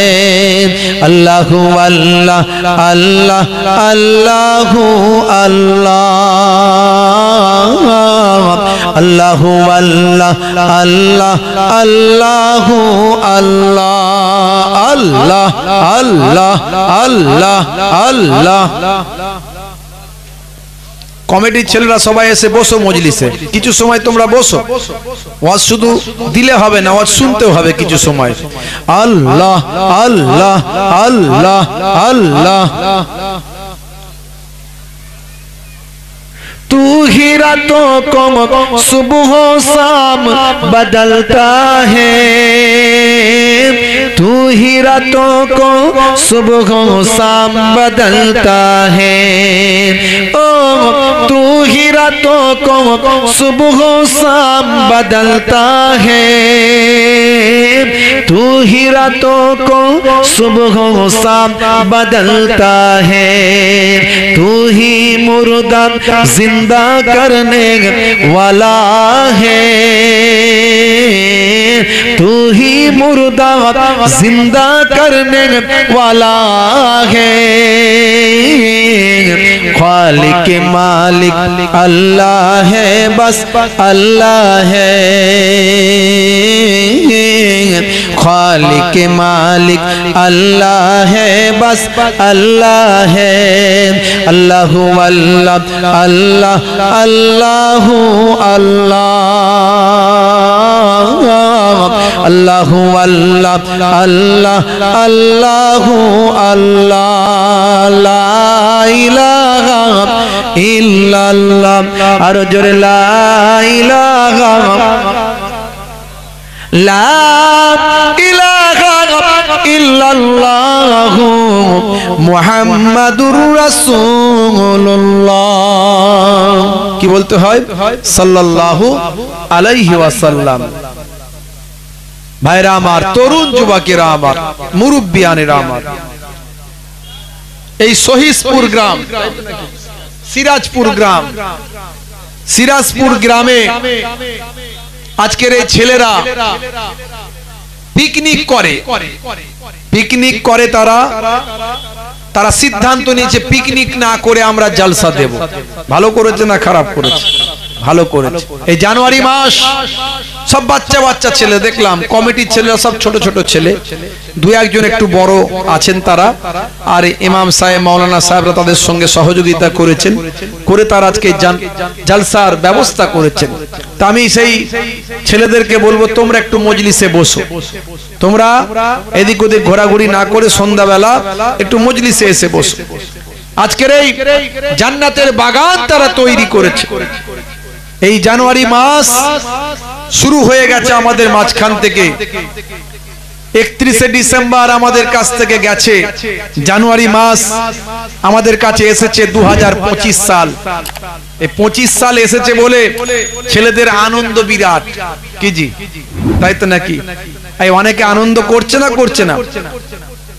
নিউ ইয়ার সেলিব্রেশন, নতুন বছরকে ওয়েলকাম, স্বাগতম, মানে আনন্দ পাচ্ছে নতুন বছর এসেছে বলে। কিসের আনন্দ? না 2025 সাল এসেছে। আচ্ছা 2024 সাল চলে গেল, 25 সাল এলো, তার মানে আপনি যদি 60 বছর বাঁচেন, গড়ে আমি ধরছি, তার মানে 1 বছর কমে গেল তো নাকি না বাড়লো? কি যে 1 বছর কমলো না বাড়লো? আচ্ছা মানুষের জীবন থেকে একটা বছর যদি কমে যায় তো সে আফসোস করবে না খুশি হবে? আফসোস করবে তো, যে আমার 1 বছর আয়ু চলে গেল, মানে আমার আয়ু আরো কমে গেল। আমি যদি 60 বছর বাঁচি, আমার 1 বছর চলে গেল, আমার বয়স যদি এখন 40 হয়, 1 বছর চলে গেল, ভাই আমার আর 20 বছর বাঁচবো। একটা গড় হিসাব বলছি, সবের মালিক আল্লাহ, কিন্তু তারপরে একটা হিসাব। কিন্তু আমাদেরকে ইংরেজরা এমন ব্রেন ওয়াশ করেছে, এমন বুঝিয়ে দিয়েছে যে 1 বছর কমে গেলে তোরা বেশি খুশি হবি। তোরা কি করবি? আতশবাজি করবি, বোমবাজি করবি, সেলিব্রেশন করবি, তাই তো ভাই আমার? ডিজে বাজাবি রাত্রে 12টার সময়, 31 ডিসেম্বর রাত্রে 12টার সময় রাস্তার ধার দিয়ে যাচ্ছি, যখন গাড়ি নিয়ে জলসায় যাচ্ছি, প্রোগ্রাম থেকে ফিরছি, দেখছি ডিজে বাজিয়ে চিৎকার করছে সব পাগলের মতো। কেন রে ভাই, কি হলো? বলছে হ্যাপি নিউ ইয়ার আসছে, হ্যাপি নিউ ইয়ার। তার মানে নতুন বছর আসছে, নতুন বছর আসছে মানে 1 বছর তোমার জীবন থেকে চলে গেল, মাইনাস হয়ে গেল। তুমি যতদিন বাঁচতে তা থেকে 1 বছর তোমার জীবন থেকে কমে গেল। এতে তো আফসোস করার কথা ছিল, হাই রে হাই আমার 1 বছর জীবন থেকে চলে গেল, মৃত্যুর আরেকটু 1 ধাপ এগিয়ে গেলাম, মৃত্যুর দরজার দিকে 1 ধাপ এগিয়ে গেলাম। তার মানে এটা আফসোস করা দরকার ছিল, তার জায়গায় তারা আনন্দ প্রকাশ করছে। ইংরেজরা এমন মাথায় আমাদের ঢুকিয়ে দিয়েছে। শুধু তাই নয়, এই নিউ ইয়ারকে সেলিব্রেশন করার জন্য, ওয়েলকাম জানানোর জন্য আতশবাজি, বমবাজি, কত যে বম বাজলো আর কত যে আতশবাজি হলো, লাইটিং হলো, আপনারা দেখেছেন। রাতের বেলা, রাত্রে 12টার সময়, তখন বিশ্রামের সময়, কথা ঠিক না ভুল? সবাই বিশ্রাম নেয় রাতের বেলা, সবাই বিশ্রাম নেয় কি নাই না? রাতকে আল্লাহ রাব্বুল আলামিন কি করেছেন? নিদ্রার জন্য করেছে। ওয়াজআলনা নাওমাকুম সুবাতা, আমি তোমাদের জন্য ঘুমকে বিশ্রামের করে দিয়েছি। রাতের বেলা সবাই ঘুমায়। ওয়াজআলনা লাইলা লিবাসা, আমি রাতকে তোমাদের জন্য পোশাক বানিয়ে দিয়েছি। ভাই আমার, রাতের বেলা অন্ধকারের ভিতর সবাই ঘুমায়। শুধু মানুষ কি ঘুমায় না, জীবজন্তু ঘুমায়? যারে বলে শুধু মানুষ ঘুমায় না, জীবজন্তু সবাই ঘুমায়। জীবজন্তু ঘুমায়, পশু পাখি ঘুমায়, গাছের পাখিরা ঘুমায়। তাহলে এই যে আতশবাজি হলো, এই যে বমবাজি হলো, এতে কত পাখি মারা যায়, কত পাখি বাসাচ্যুত হয়, কত পাখি তাদের ডিমগুলো ভেঙে যায়, কত পাখি তারা হারিয়ে যায়। এই যে পশু পাখির উপর অ্যাটাক হলো, এ ব্যাপারে শুভবুদ্ধি সম্পন্ন মানুষের ভাবার টাইম নাই। তারা হ্যাপি নিউ ইয়ার করবে, আতশবাজি বাজাবে, বমবাজি করবে, আনন্দ করবে, সেলিব্রেশন করবে। তাদের আনন্দ হলেই হলো। ভাই আমার, পাখিদের কষ্ট হলো কিনা দেখার দরকার নাই, কিন্তু সমস্ত সমস্ত জীব সমস্ত প্রাণীকুলের প্রতি দয়া প্রদর্শন করার কথা বলেছেন কে? আল্লাহ। জোরে বলেন কে? আল্লাহ দয়া দেখাতে বলেছেন সমস্ত প্রাণীকুল জীবকুলের উপর তুমি দয়া প্রদর্শন করো। ভাইরা আমার, তরুণ যুবকেরা আমার, আজকে সেই যুবকেরা এই হ্যাপি নিউ ইয়ার না করে, তারা হ্যাপি নিউ ইয়ারে ডিজে না বাজিয়ে, আনন্দ ফুর্তি না করে, তারা নতুন বছরটা শুরু করছেন আল্লাহর নাম নিয়ে, আল্লাহর স্মরণ দিয়ে, কোরআন হাদিসের বয়ান দিয়ে। হে মুসলমান, আজকের এই সিরাজপুরের ছোট ছোট যুবকগুলোকে দেখে সারা পৃথিবীর মুসলমানদের ভাবা উচিত যে নতুন বছর যখন চলে এলো, তার মানে একটা বছর আমাদের জীবন থেকে কমে গেল, অর্থাৎ আমার আয়ু থেকে একটা বছর হারিয়ে গেল। আমাদের উচিত আগামী একটা বছর যে সামনে আসছে, এই সামনের বছরটা যেন আমাদের ভালো যায়, আমরা যেন ভালোভাবে থাকতে পারি, সৎভাবে জীবন যাপন করতে পারি, আল্লাহর দয়া যেন আমাদের উপর হয়, আল্লাহর রহম যেন আমাদের উপর হয়, বিপদ আপদ থেকে যেন বাঁচতে পারি, কোন কঠিন অসুবিধা থেকে যেন আমরা মুক্তি পাই, এই দোয়া চাইতে হয়।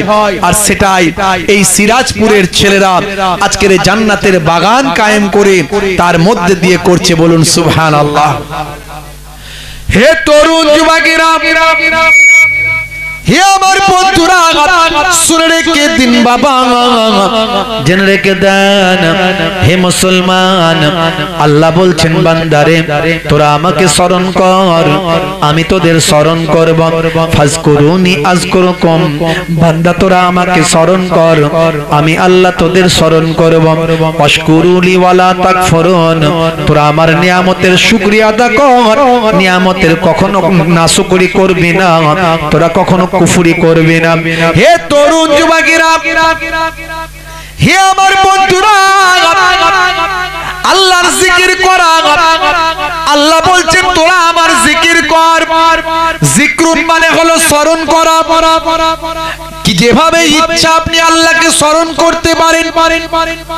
আপনি নামাজের মধ্যে দিয়ে আল্লাহকে স্মরণ হয়, কোরআন তেলাওয়াতের মধ্যে দিয়ে আল্লাহকে স্মরণ হয়, আল্লাহর নির্দেশনা পালনের মধ্যে দিয়েও স্মরণ হয়, আল্লাহর কোরআনের তাফসীর রাসূলের হাদিস বয়ানের মধ্যে দিয়েও তাফসীর ভাই আমার স্মরণ হয়। আল্লাহ বলছেন বান্দারে তোমাদের মনে দুঃখ আছে, কষ্ট আছে, শুনে রেখে দাও, তোমরা অন্তর থেকে আমি আল্লাহকে স্মরণ করো। আলা বিযিকরিল্লাহি তাতমাইন্নুল কুলুব, অন্তরের শান্তি আসতে পারে আল্লাহর জিকিরের মধ্যে দিয়ে। হে তরুণ যুবকেরা আমার, হে আমার বন্ধুরা, হে আমার মুরব্বিয়ানেরা, যদি আপনি আল্লাহকে স্মরণ করেন, আল্লাহ আপনাকে স্মরণ করবেন। আর আল্লাহ যদি আপনাকে স্মরণ করেন, আপনার জীবনটা ধন্য হবে কি হবে না বলেন? জোরে বলেন। আপনার জীবনটা বদলে যাবে কি যাবে না? আপনার দুঃখ কষ্ট দূর হবে কি হবে না? আপনার বিপদ মুসিবত সরে চলে যাবে কি যাবে না? কারণ আল্লাহ যদি আপনাকে স্মরণ করেন, আপনার সমস্ত জীবন জিন্দেগি বদলে যাবে। ভাইরা আমার, তরুণ যুবকেরা আমার, আল্লাহকে স্মরণ করুন। স্মরণ করবেন কিভাবে? বিভিন্ন পদ্ধতিতে স্মরণ করতে পারেন। আল্লাহ আল্লাহ জিকিরের মধ্যে দিয়ে স্মরণ করতে পারেন, আল্লাহর নির্দেশনা পালনের মধ্যে দিয়ে স্মরণ করতে পারেন, নামাজের মধ্যে দিয়ে, তেলাওয়াতের মধ্যে দিয়ে, জালসা ওয়াজ নাসিহাতের মাহফিলে গিয়ে আল্লাহকে স্মরণ করতে পারেন। হে তরুণ যুবকেরা আমার, হে আমার মুরব্বিয়ানেরা, আল্লাহ বলছেন বান্দা তোমরা আমার ইবাদতের মধ্যে দিয়ে আমাকে স্মরণ করো, আমার ইবাদত তোমরা করো। তোমাকে পৃথিবীর জমিনে আমি সবকিছু নিয়ামত দিলাম, পৃথিবীর জমিনে আমি তোমাদের পানি দিলাম, আমি তোমাদের বাতাস দিলাম, আমি তোমাদের জমিনকে বিছানা বানিয়ে দিলাম, আমি তোমাদের জন্য আকাশকে ছাদ বানিয়ে দিলাম, তোমাদের জন্য সূর্যের আলো দিলাম, তোমাদের জন্য দিনকে আমি আল্লাহ কাজের বানিয়ে বানিয়ে দিলাম, তোমাদের জন্য রাতকে আমি আল্লাহ বিশ্রামের করে দিলাম, তোমাদেরকে ওয়া খলাকনাকুম আজওয়াজা, আমি তোমাদেরকে জোড়ায় জোড়ায় সৃষ্টি করলাম, তোমাদের জন্য আমি আল্লাহ সব নিয়ামত দিলাম।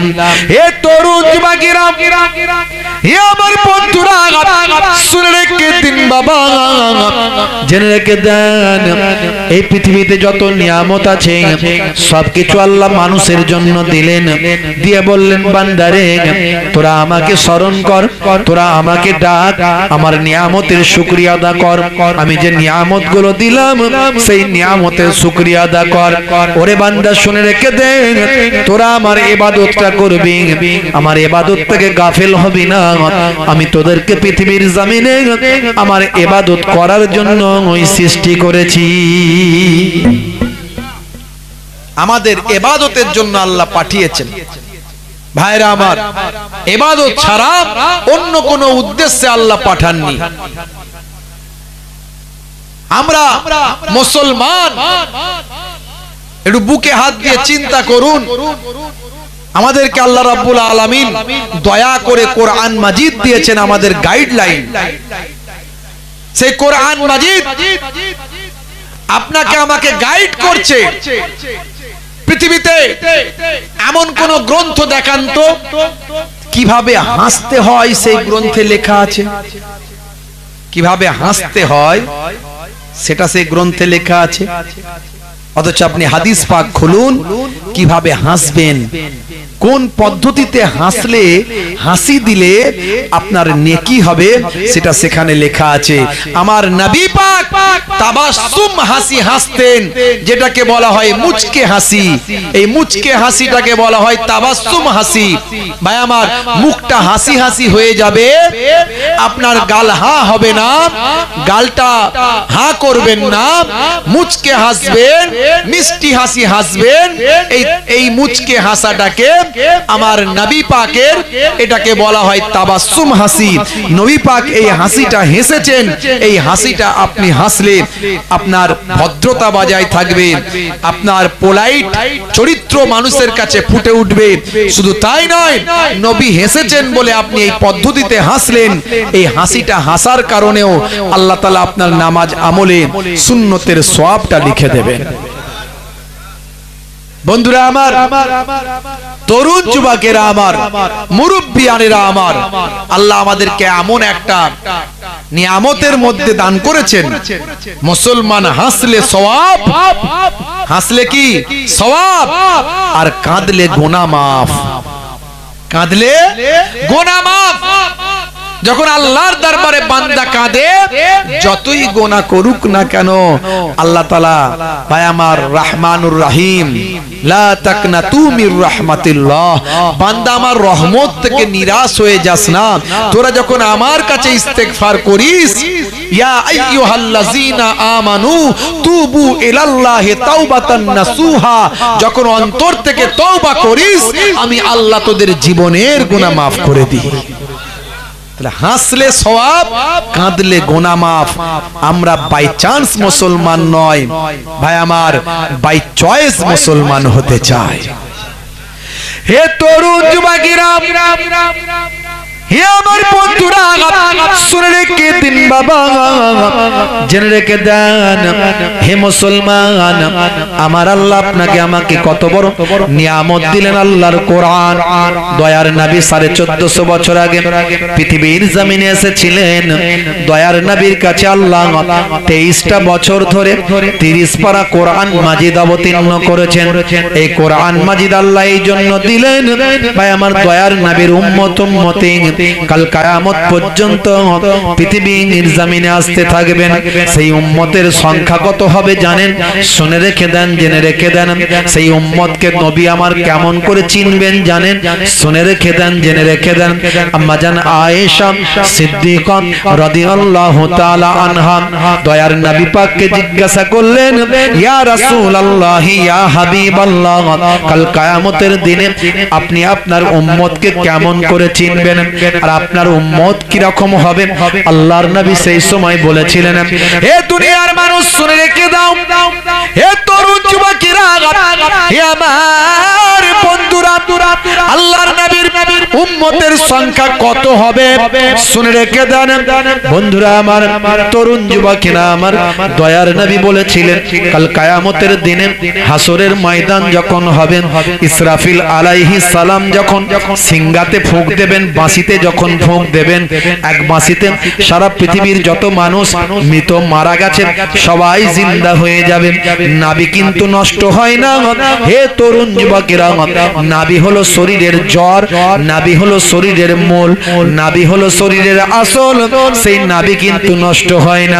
দেখবেন যাদের পুড়িয়ে দেওয়া হয়, আমার অমুসলিম ভাইদেরকে যখন পোড়ানো হয়, পোড়ানোর পরে নাভি কিন্তু পড়ে না, সেই নাভিটা তারা খুঁজে নিয়ে এসে গঙ্গায় বিসর্জন দেয়। আর মানুষ মুসলমানকে যখন কবরস্থ করা হয়, হে তরুণ যুবকেরা ভাই আমার, হাড় হাড্ডি সব নষ্ট হলেও নাভি কিন্তু নষ্ট হয় না। হে জওয়ান যুবকেরা, কাল কিয়ামতের দিনে আমার আল্লাহ নাভি থেকে আপনার আমার শরীরের অংশ ধুলোর সঙ্গে যদি মিশে থাকে, বায়ুর সঙ্গে যদি মিশে থাকে, পানির সঙ্গে যদি মিশে থাকে, ভাই আমার ডাস্ট হয়ে যদি ধুলিকণা হয়ে যায়, সব জায়গা থেকে আল্লাহর কুদরতি ক্ষমতা, ইসরাফিল আলাইহিস সালাম যখন সিংহায় ফুঁক দেবেন, দেবার সঙ্গে সঙ্গে ওই সমস্ত ধুলিকণা থেকে, পানি থেকে, মাটি থেকে আপনার আমার শরীরের অংশগুলো সেখান থেকে বাছাই করে আল্লাহ ওই নাভির সঙ্গে লাগিয়ে দিয়ে হাসরের ময়দানে দাঁড় করিয়ে দেবেন। তাই তো আমার আল্লাহ বলছেন, হে দুনিয়ার মানুষ, তোমরা কেমন করে আল্লাহ ভুলে থাকো, কেমন করে নবী ভুলে থাকো, কেমন করে আমার দিন ছেড়ে দাও, কেমন করে আমার ইবাদত ভুলে যাও, কেমন করে আমার কোরআনের পক্ষে না থেকে বিপক্ষে থাকো, কেমন করে আমার কোরআনের তাফসীরের ওয়াজের মাহফিলের বাইরে তোমরা থাকো, কাইফা তাকফুরুন, তোমরা কেমন করে কুফরি করো বিল্লাহি, আল্লাহর সাথে, ওয়া কুনতুম আমওয়াতান, তোমরা ছিলে মৃত, ফাআহিয়াকুম, আমি তোমাদের জীবন দিয়েছি, সুম্মা ইউমিতুকুম, আবার তোমাদের মৃত্যু দেব, এই পৃথিবী থেকে তোমরা মারা যাবে, সুম্মা ইউহয়িকুম, আবার তোমাদের জীবন দেব, এই পৃথিবীর জমিনে আবার তোমাদের জিন্দা করা হবে, সুম্মা ইলাইহি তুরজাউন, তোমাদেরকে আমি আল্লাহ আমার কাছে ফিরতে হবে, তোমাদেরকে আমি আল্লাহর কাছে আসতে হবে। ভাই আমার, তরুণ যুবকেরা আমার, হে মানুষ, তোমাকে রিটার্ন হিয়ার, এখানে আসতে হবে, ফিরে আসতে হবে। সুতরাং নাফরমানি করো না। বন্ধুরা আমার, তরুণ যুবকেরা আমার, কাল কিয়ামতের দিনে হাসরের ময়দানে পৃথিবীর বুকে, পৃথিবীর স্টার্টিং থেকে ending, from starting to ending, হে তরুণ যুবকেরা, ইবতিদা থেকে ইন্তেহা পর্যন্ত, পৃথিবীর শুরু থেকে শেষ পর্যন্ত যত মানুষ পৃথিবীতে এসেছে সবাইকে তোলা হবে হাসরের ময়দানের জন্য, বিচারের দিনের জন্য তোলা হবে। সেটা সংখ্যায় কত হবে শুনুন ভাই আমার, সংখ্যার তো হিসাব বলা যাবে না, কিন্তু লাইনের হিসাব আল্লাহর নবী বলেছেন। লাইন হবে কতগুলো? আল্লাহর নবী বলেন 120 খানা লাইন হবে। এই 120 খানা লাইন যে হবে, আল্লাহর নবীকে জিজ্ঞাসা করা হলো আপনার উম্মতের লাইন তার ভিতরে কতগুলো হবে? দয়ার নবী আমার বলেছিলেন আমার উম্মতের লাইন হবে শুধু 80 খানা লাইন। তাহলে আমার নবীর উম্মত কত বেশি হবে বুঝতে পারছেন?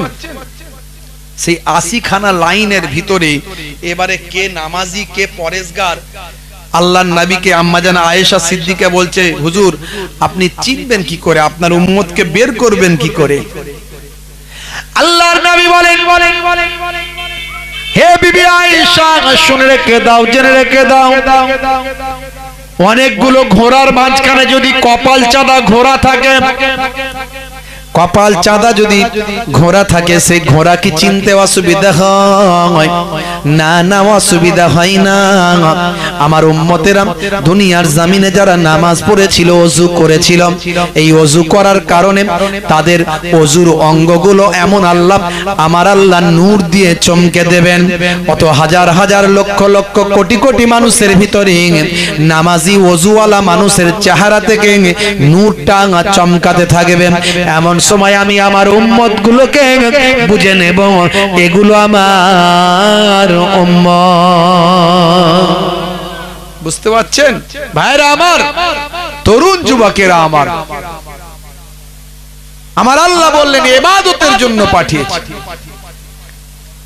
যাদের ভিতরে সুন্নত পাওয়া যায় তারা কেউ পথহারা হয় না। রাসূলের পথে যারা চলে দুনিয়ায় বাতিলের বাধা তারা মানে না। নিশীত রজনীতে সেজদাতে যায় হুসাইনি তাদের নিয়ে ভাবনাতে রয়। বিপদের মাঝে তারা যতই পড়ুক, বিপদের মাঝে তারা যতই পড়ুক, রাসূলের তরিকা ছাড়ে না। জোরে হবে না, জোরে হবে না। যতই বিপদে পড়ুক রাসূলের তরিকা সুন্নত ছাড়ে না। জান চলে যাবে, ঈমান যাবে না। হযরত ওমর ফারুক রাদিয়াল্লাহু তাআলা আনহু বলেছিলেন, আতরকু সুন্নতি বিকাউলি হুমাকা, আমি আহমকদের কথা শুনে আমার নবীর সুন্নতকে ত্যাগ করব না। না না না। নিশীত রজনীতে সেজদাতে যায় হুসাইনি তাদের নিয়ে ভাবনাতে রয়। বিপদের মাঝে তারা যতই পড়ুক, বিপদের মাঝে তারা যতই পড়ুক, রাসূলের তরিকা ছাড়ে না। যাদের ভিতরে সুন্নত পাওয়া যায় তারা কেউ পথহারা হয় না। রাসূলের পথে যারা চলে দুনিয়ায় বাতিলের বাধা তারা মানে না। জোরে হবে না, জোরে হবে না। মুরব্বিয়ানেরা আমার, ঈমানকে শক্ত করুন। পৃথিবীর কোন শক্তি আপনার সঙ্গে লেগে পারবে না। আপনি ঈমানকে মজবুত করুন, নামাজকে ছেড়ে দেবেন না। নামাজটা পড়ুন। নামাজ কাজা হলে কাজা পড়বেন, কাজা হলে কাজা পড়বেন। খুব কষ্ট হচ্ছে, আমি সব সময় বলি খুব কষ্ট হচ্ছে। আপনি অনেক নামাজ, এশার নামাজ 17 রাকাত আপনি পড়তে পাচ্ছেন না। ফরজ, ওয়াজিব, সুন্নতে মুআক্কাদা এইটা অন্তত পড়ে নেন। দাঁড়িয়ে পড়ার ক্ষমতা নাই, বসে পড়ুন, অন্তত বসে পড়ুন। ভাইরা আমার, আপনার বসারও ক্ষমতা নেই, আপনি এত অসুস্থ, নামাজ কিন্তু ছাড় দেওয়া হয়নি। শুয়ে নামাজ পড়ুন, কিন্তু নামাজ ছাড়া যাবে না। কোরআন মাজিদে আল্লাহ রাব্বুল আলামিন 82 বার নামাজের কথা বলেছেন। ওয়াকিমুস সালাত, নামাজ কায়েম করো, নামাজ কায়েম করো, নামাজ ছেড়ে দিও না। কিন্তু মুসলমান 95% মুসলমান 5 ওয়াক্ত নামাজ পড়ে না, আর 98% মুসলমান জুম্মার নামাজটা পড়ে। সপ্তাহে একদিন 2 রাকাত, কোন রকমে ঠকাঠক করে 2 রাকাত ঠুকে দিয়ে বেরিয়ে যাবে। কোথায় যাচ্ছিস রে ভাই? বাকি সব নামাজ গেল কোথা? সপ্তাহে 2 রাকাত নামাজ পড়বে, সেটাও ভালো করে 2 রাকাতই ভালো করে পড়ছে না, কোন রকমে ঠক ঠক করে ঠুকে দিয়ে বেরিয়ে যাচ্ছে। বাকি নামাজ আগে পরে আর কোনো কিছু নাই, সুন্নত নামাজ সব ছেড়ে দিচ্ছে। হে তরুণ যুবকেরা, আমার আল্লাহ কোরআন মাজিদের মধ্যে বললেন, ওয়াকিমুস সালাত ওয়া আতুজ যাকাত ওয়া আরকাউ মা'আর রাকিন, তোমরা সালাতটা আদায় করো, যাকাতটা প্রদান করো, আর রুকুকারীদের সঙ্গে তোমরা রুকুটা করো। জোরে হবে না, আরে জোরে হবে না। হে তরুণ যুবকেরা, আমার আল্লাহ কোরআন মাজিদে 82 বার নামাজের কথা বলেছেন। নামাজ ছেড়ে দেবে না এবং জামাতের সঙ্গে মসজিদে গিয়ে নামাজ পড়তে হবে। একজন অন্ধ আল্লাহর নবীকে বলেছিলেন, হুজুর আমার জন্য কি নামাজ জামাতে নামাজ ছাড় আছে? আল্লাহর নবী বলেছিলেন, হে অন্ধ, তুমি আজান শুনতে পাও? বলে হ্যাঁ হুজুর। বলে অন্যান্য কাজগুলো করতে পারো? হ্যাঁ পারি। যাও, আজান যখন শুনবে কষ্ট করে মসজিদে গিয়ে জামাতে নামাজটা পড়বে।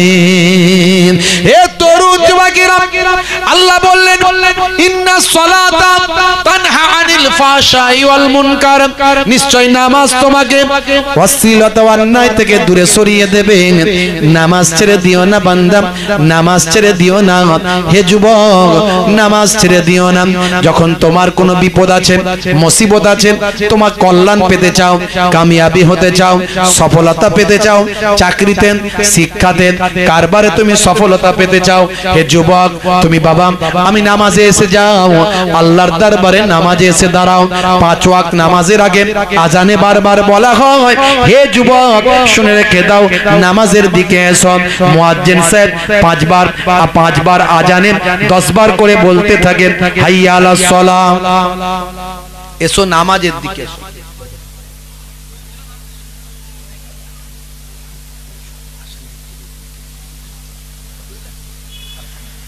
হে তরুণ যুবকেরা,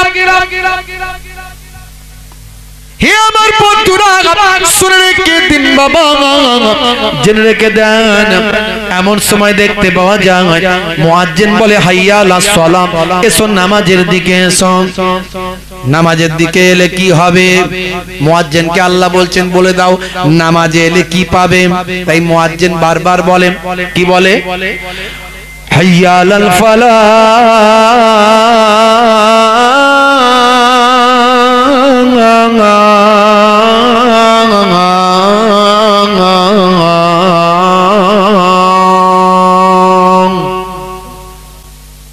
নামাজে এলে আমি আল্লাহ তোমাকে কামিয়াবি দান করে দেব।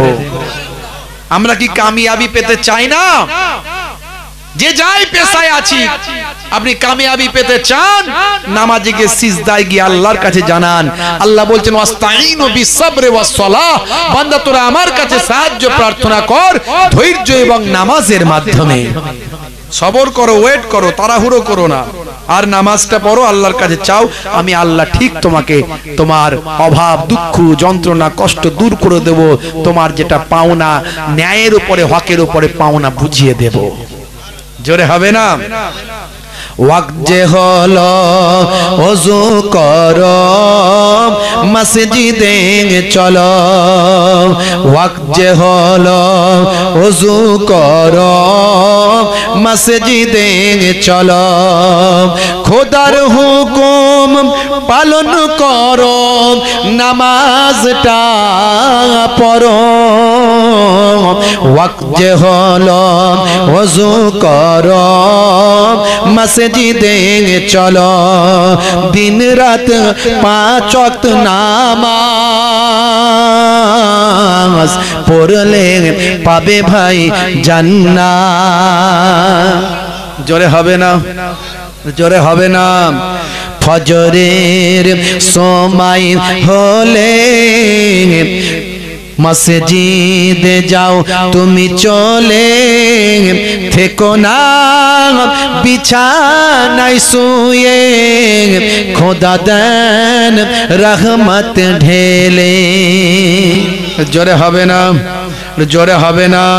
জোহরের সময় হলে কাজটা দাও তুমি ছেড়ে, কিছু সময় দাও নামাজে, সফলতা আসবে চলে। জোরে হবে না?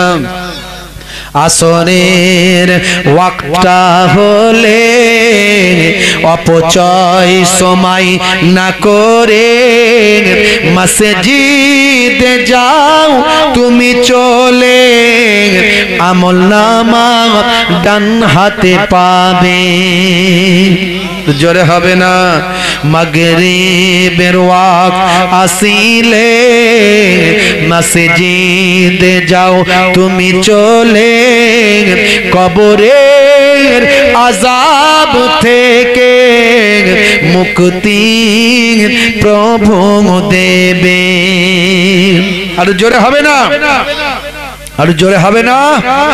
এশার সময় হলে অবহেলা না তুমি করে নামাজে যাও তুমি চলে হাসরে মুক্তি পাবে।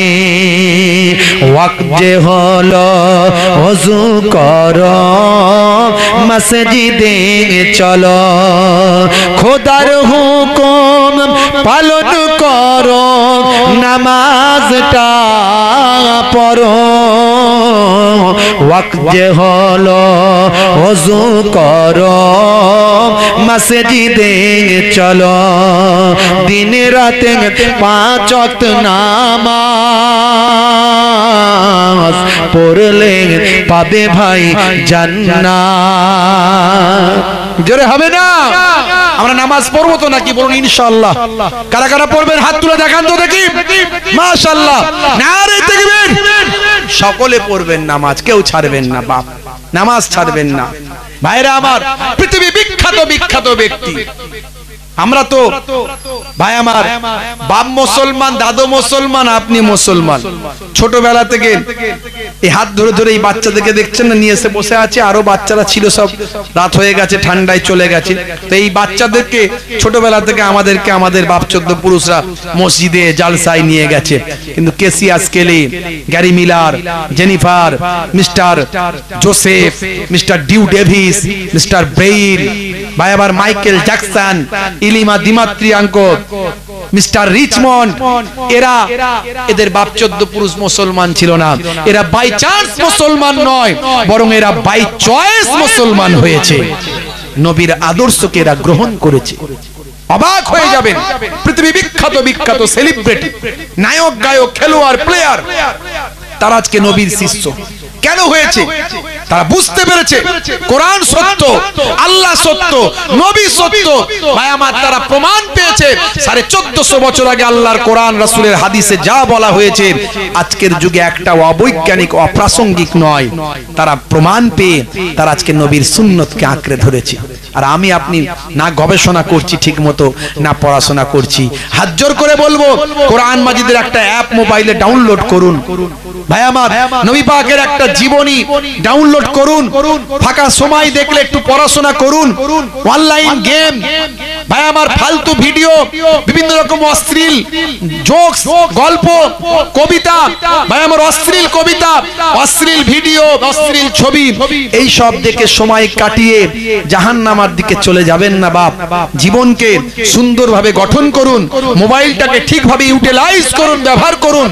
ইওর মোবাইল, আপনার এই মোবাইলটা ভাই আমার হতে পারে আপনাকে টানতে টানতে জান্নাতের দরজায় পৌঁছে দিতে পারে, যদি এই মোবাইলটাকে ঠিকভাবে ইউটিলাইজ করেন। ভাইরা আমার, তরুণ যুবকেরা আমার, আপনার সন্তানকে সুশিক্ষায় শিক্ষিত করুন, হায়ার এডুকেশন দিন, হায়ার এডুকেটেড বানান। আপনার সন্তানটিকে ছোটবেলায় একটু মসজিদে, মক্তবে, মাদ্রাসায় পাঠিয়ে ইলমে দ্বীন, কোরআন হাদিসের জ্ঞান, নীতি নৈতিকতার শিক্ষা, পিতামাতার সেবা, ছোটদের স্নেহ, বড়দের সম্মান, এগুলো করতে শেখান। আপনার সন্তানের ছোটবেলায় আল্লাহর কোরআন শিখবে, নামাজ, ওযু, হজ, যাকাতের মাসালাগুলো জেনে যাবে। আপনার সন্তানকে হায়ার এডুকেশন দিন।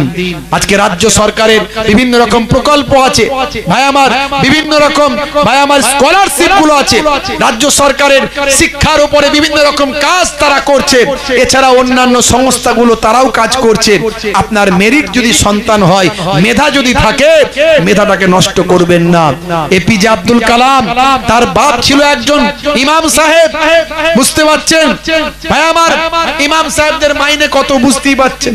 ইমাম সাহেবের মাইনে মানে 3000, 4000, 5000। হ্যাঁ, আর আমরা যদি ঠিক মতো ইমামদেরকে সত্যিকারের সম্মান দিতে পারতাম, তাহলে ইমামদেরকে আর ভাতা নিতে হতো না। হতো ভাই? হতো না। বুঝতে পারছেন? আজকে কেজরিওয়াল আলোড়ন সৃষ্টি করে দিয়েছে, বলছে ওখানে পুরোহিত ভাতা আরো কি কি ভাতা সব দেবে শুনছি। ভাই আমার দিল্লিতে কত 18,000 টাকা নাকি দেবে, এই নিয়ে সারা ভারতবর্ষে নাকি আলোড়ন সৃষ্টি হয়ে গেছে। তাহলে তো সব ফোকাস টেনে নিচ্ছে কেজরিওয়াল। এবারে দেখুন না চারিদিক থেকে ইমাম ভাতা বা পুরোহিত ভাতা বাড়লেও বাড়তে পারে হয়তো। তা আমি অনুরোধ করব যে বাড়াতে হবে, ইমামদেরকে এত কম পয়সায় চলবে না, আমাদেরকেও বাড়াতে হবে। সমাজের মানুষকে ইমামদের সম্মান করতে হবে, কারণ সেই ইমামের পেছনে আমরা নামাজ পড়ি। ইমাম হলো নেতা, আর আপনার নামাজ যার পেছনে ইক্তাদাই তো বেহাজাল ইমাম বলছেন, সেই ইমামকে আপনি রেসপেক্ট করুন, সম্মান করুন, ইমামকে ইজ্জত দিন, ইমামকে ভালোবাসুন। ইমাম সাহেবদেরকেও আরো দায়িত্বশীল হতে হবে, আরো সংবেদনশীল হতে হবে, ইসলামের নির্দেশনাকে আরো বেশি করে লালন পালন করতে হবে। ইমাম আলেম ওলামাদের মধ্যে দিয়ে যেন কোন রকম এমন কাজ, এমন কথা, এমন ঘটনা না ঘটে যেটা সমাজের বুকে খারাপ বার্তা দেবে। ভাই আমার, তাহলে সমাজের মানুষের কাছে একজন ইমামের জন্য, একজন আলেমের জন্য, একজন মাওলানার জন্য, একজন হুজুরের জন্য পুরো সমাজের বদনাম, ইসলামের বদনাম হবে কি হবে না বলেন? ভাইরা আমার, মোবাইল খুললি তো মাথা খারাপ হয়ে যাচ্ছে, দেখলে মোবাইল খুললি মাথা খারাপ, তাই তো নাকি? আমি বলবো মাথা খারাপ করবেন না, যে করছে করুক গে যাক, যে যা করছে করুক গে যাক। আপনি গোনার মধ্যে ঢুকবেন না, আপনি গোনার মধ্যে ঢুকবেন না। ওইটাকে নিয়ে মোবাইলে কি দেখেছেন, ওইটাকে নিয়ে বাজারে বলছেন, চায়ের দোকানে বলছেন, এই এই বলেছে, ওই ওই গালি পেরেছে, ওই ওই বলেছে। আপনি নিজেও তো মুখ থেকে গালাগালিটা দিয়ে ফেললেন, কেন আপনি ও কথা বলছেন? কে কি করছে সে করুক গে যাক, সে যে যা করছে তার কবরে সে জবাব দেবে। আপনার কবরে কে জবাব দেবে? আপনাকে দিতে হবে। আপনি গীবতের মধ্যে ঢুকে যাচ্ছেন না তো? আপনি এই জাঁতা কলে পেঁয়াজ কলের মধ্যে পড়ে যাচ্ছেন না তো? আপনি এই জালে জড়িয়ে ফেঁসে যাচ্ছেন না তো? আপনিও গীবত চগলখড়ির মধ্যে লিপ্ত হয়ে যাচ্ছেন না তো? আপনি কি করছেন? এগুলো করবেন না। ইসলাম ঐক্যের কথা বলেছে, ইসলাম ইত্তেহাদের কথা বলেছে, ইসলাম গালমন্দ নিষেধ করেছে, ইসলাম কটু কথা বলতে নিষেধ করেছে। আমাদেরকে ঐক্যবদ্ধ থাকতে হবে, বৃহৎ স্বার্থে ক্ষুদ্র স্বার্থকে বিসর্জন দিতে হবে।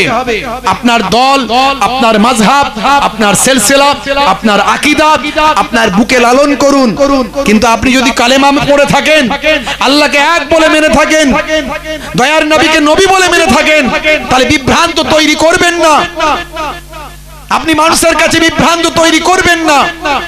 এক মুসলমান আর এক মুসলমানের বিরুদ্ধে কটূক্তি করবেন না। ভাইরা আমার, আপনি মানুষের হয়ে যান, সুন্দর বার্তা দিন, সুন্দর কথা বলুন। বড় তরুণ যুবকেরা আমার, মুরব্বিয়ানেরা আমার, আজকে দেখবেন এই দুই একদিন আগে বাংলাদেশে মিজানুর রহমান আজহারি তিনি যে বক্তব্য একটা দিয়েছেন, আমার কাছে একজন পাঠিয়েছে, তিনি ঐক্যের বার্তা বলছেন, ঐক্যের কথা বলছেন। তাকে নিয়ে অনেক মানুষ সমালোচনা করে, সেটা থাকতে পারে, আলেমে সমালোচনা করলে করতে পারে, কিন্তু গঠনমূলক সমালোচনা হতে হবে, গঠনমূলক হতে হবে। সেখানে কোনো ঘৃণা, বিদ্বেষ, সেখানে কোনো গালমন্দ, অশ্লীলতা আসলে চলবে না। তো যাই হোক, তার আকীদার সঙ্গে আমার আকীদার থাকতে পারে। আমি ফুরফুরা শরীফ মুজাদ্দুজ্জামানকে ভালোবাসি। সারা বিশ্বের যত আলেম ওলামা আমার দাদা হুজুরকে কেউ খারাপ বলতে পারেনি। যারা মূর্খ তারা বলে, এই যে কটা মূর্খ আগে ভাই আমার কি বলে রাজমিস্ত্রি ছিল, আগে ওই কি বলে একটা কি জানো একটা বেরিয়েছে, হ্যাঁ, আগে মাদ্রাসায় কোনোদিন দরজা দেখেনি, ও তারা মূর্খ। কিন্তু যারা প্রকৃত আলেম, 17 বছর পড়াশোনা করেছে, আমার দাদা হুজুর কেবলার আকীদাকে কোনোদিন কোনো আলেম খারাপ বলতে পারেনি। চ্যালেঞ্জ করলাম। আল্লামা সাইদি সাহেবের মতো উনি পরবর্তীকালে একটা অন্য দল মেনে চলতেন, অন্য দলের আকীদা মেনে চলতেন, কিন্তু তারপরেও তিনি ফুরফুরা শরীফ মুজাদ্দুজ্জামানের প্রশংসা করতেন। এই মিজানুর রহমান আজহারি থেকে শুরু করে যত বড় বড় ওখানে মিজানুর রহমান আজহারির জালসাতে ভাই আমার লক্ষ লক্ষ মানুষ, আপনারা দেখেছেন লক্ষ লক্ষ মানুষ, তিনি সম্প্রীতি, সকলেরকে ঐক্যের বার্তা দেন। এই জন্য যুব সমাজ পছন্দ করছে তার কথাকে। তার আকীদাগত কিছু তফাৎ থাকতে পারে, আমার দাদা হুজুরের সঙ্গে নাও মিলতে পারে, কিন্তু আমি তার বিরোধিতা করব কেন? বন্ধুরা আমার, তরুণ যুবকেরা আমার, মুসলমান আমাদেরকে ঐক্যের বার্তা মানুষের কাছে পৌঁছে দিতে হবে। কথা ঠিক না ভুল বলেন? আমার আল্লাহ কোরআন মাজিদে বলে দিয়েছেন, ইন্নামাল মুমিনুনা ইখওয়াতুন ফাআসলিহু বাইনা আখাওয়াইকুম। মুমিনরা হলো একে অপরের ভাই। তোমরা যখন নিজেদের মধ্যে ইসলাহ করে নাও, কোন রকম বিতর্ক তৈরি হলে তোমরা নিজেদের মধ্যে ইসলাহ করো। জোরে বলুন সুবহানাল্লাহ। জোরে হবে না সুবহানাল্লাহ? ভাইরা আমার, তরুণ যুবকেরা আমার, আল্লাহ রাব্বুল আলামিন যেমন কোরআন মাজিদে বললেন, তেমন দয়ার নবী আমার হাদিস পাকের মধ্যে বললেন। আল্লাহর নবী বললেন, কি বললেন? আল্লাহর নবী বলছেন, ভাই আমার, লা তাকাতাউ ওয়ালা তাদাবারু ওয়ালা তাবাগাজু ওয়ালা তাহাসাদু ওয়া কুনু ইবাদাল্লাহি ইখওয়ানান। তোমরা একে অপরের থেকে বিচ্ছিন্ন হয়ো না, একে অপরের পরনিন্দা করো না, একে অপরের প্রতি বিদ্বেষ করো না, একে অপরের প্রতি হিংসা করো না। তোমরা আল্লাহর বান্দারা, একে অপরের ভাই হয়ে যাও। জোরে বলুন সুবহানাল্লাহ। জোরে বলুন না সুবহানাল্লাহ। ভাইরা আমার, ওই ঝামেলার মধ্যে, বিতর্কের মধ্যে থাকবেন না। আপনি নিজে ওই সব কথা বলতে গিয়ে ভাই আমার, গীবতকারী চগলখারীদের খাতায় যেন আপনার নামটা না উঠে যায়, মাথায় রাখবেন। বন্ধুরা আমার, তরুণ যুবকেরা আমার, মুরব্বিয়ানেরা আমার, মহাব্বতের সঙ্গে দরুদ শরীফ আল্লাহুম্মা সাল্লি আলা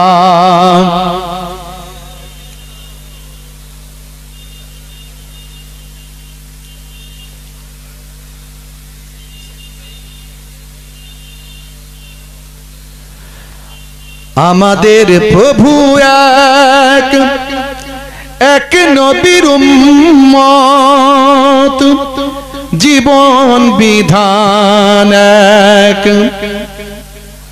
এক বাণী আল্লাহর। জোরে হবে না? জোরে হবে না?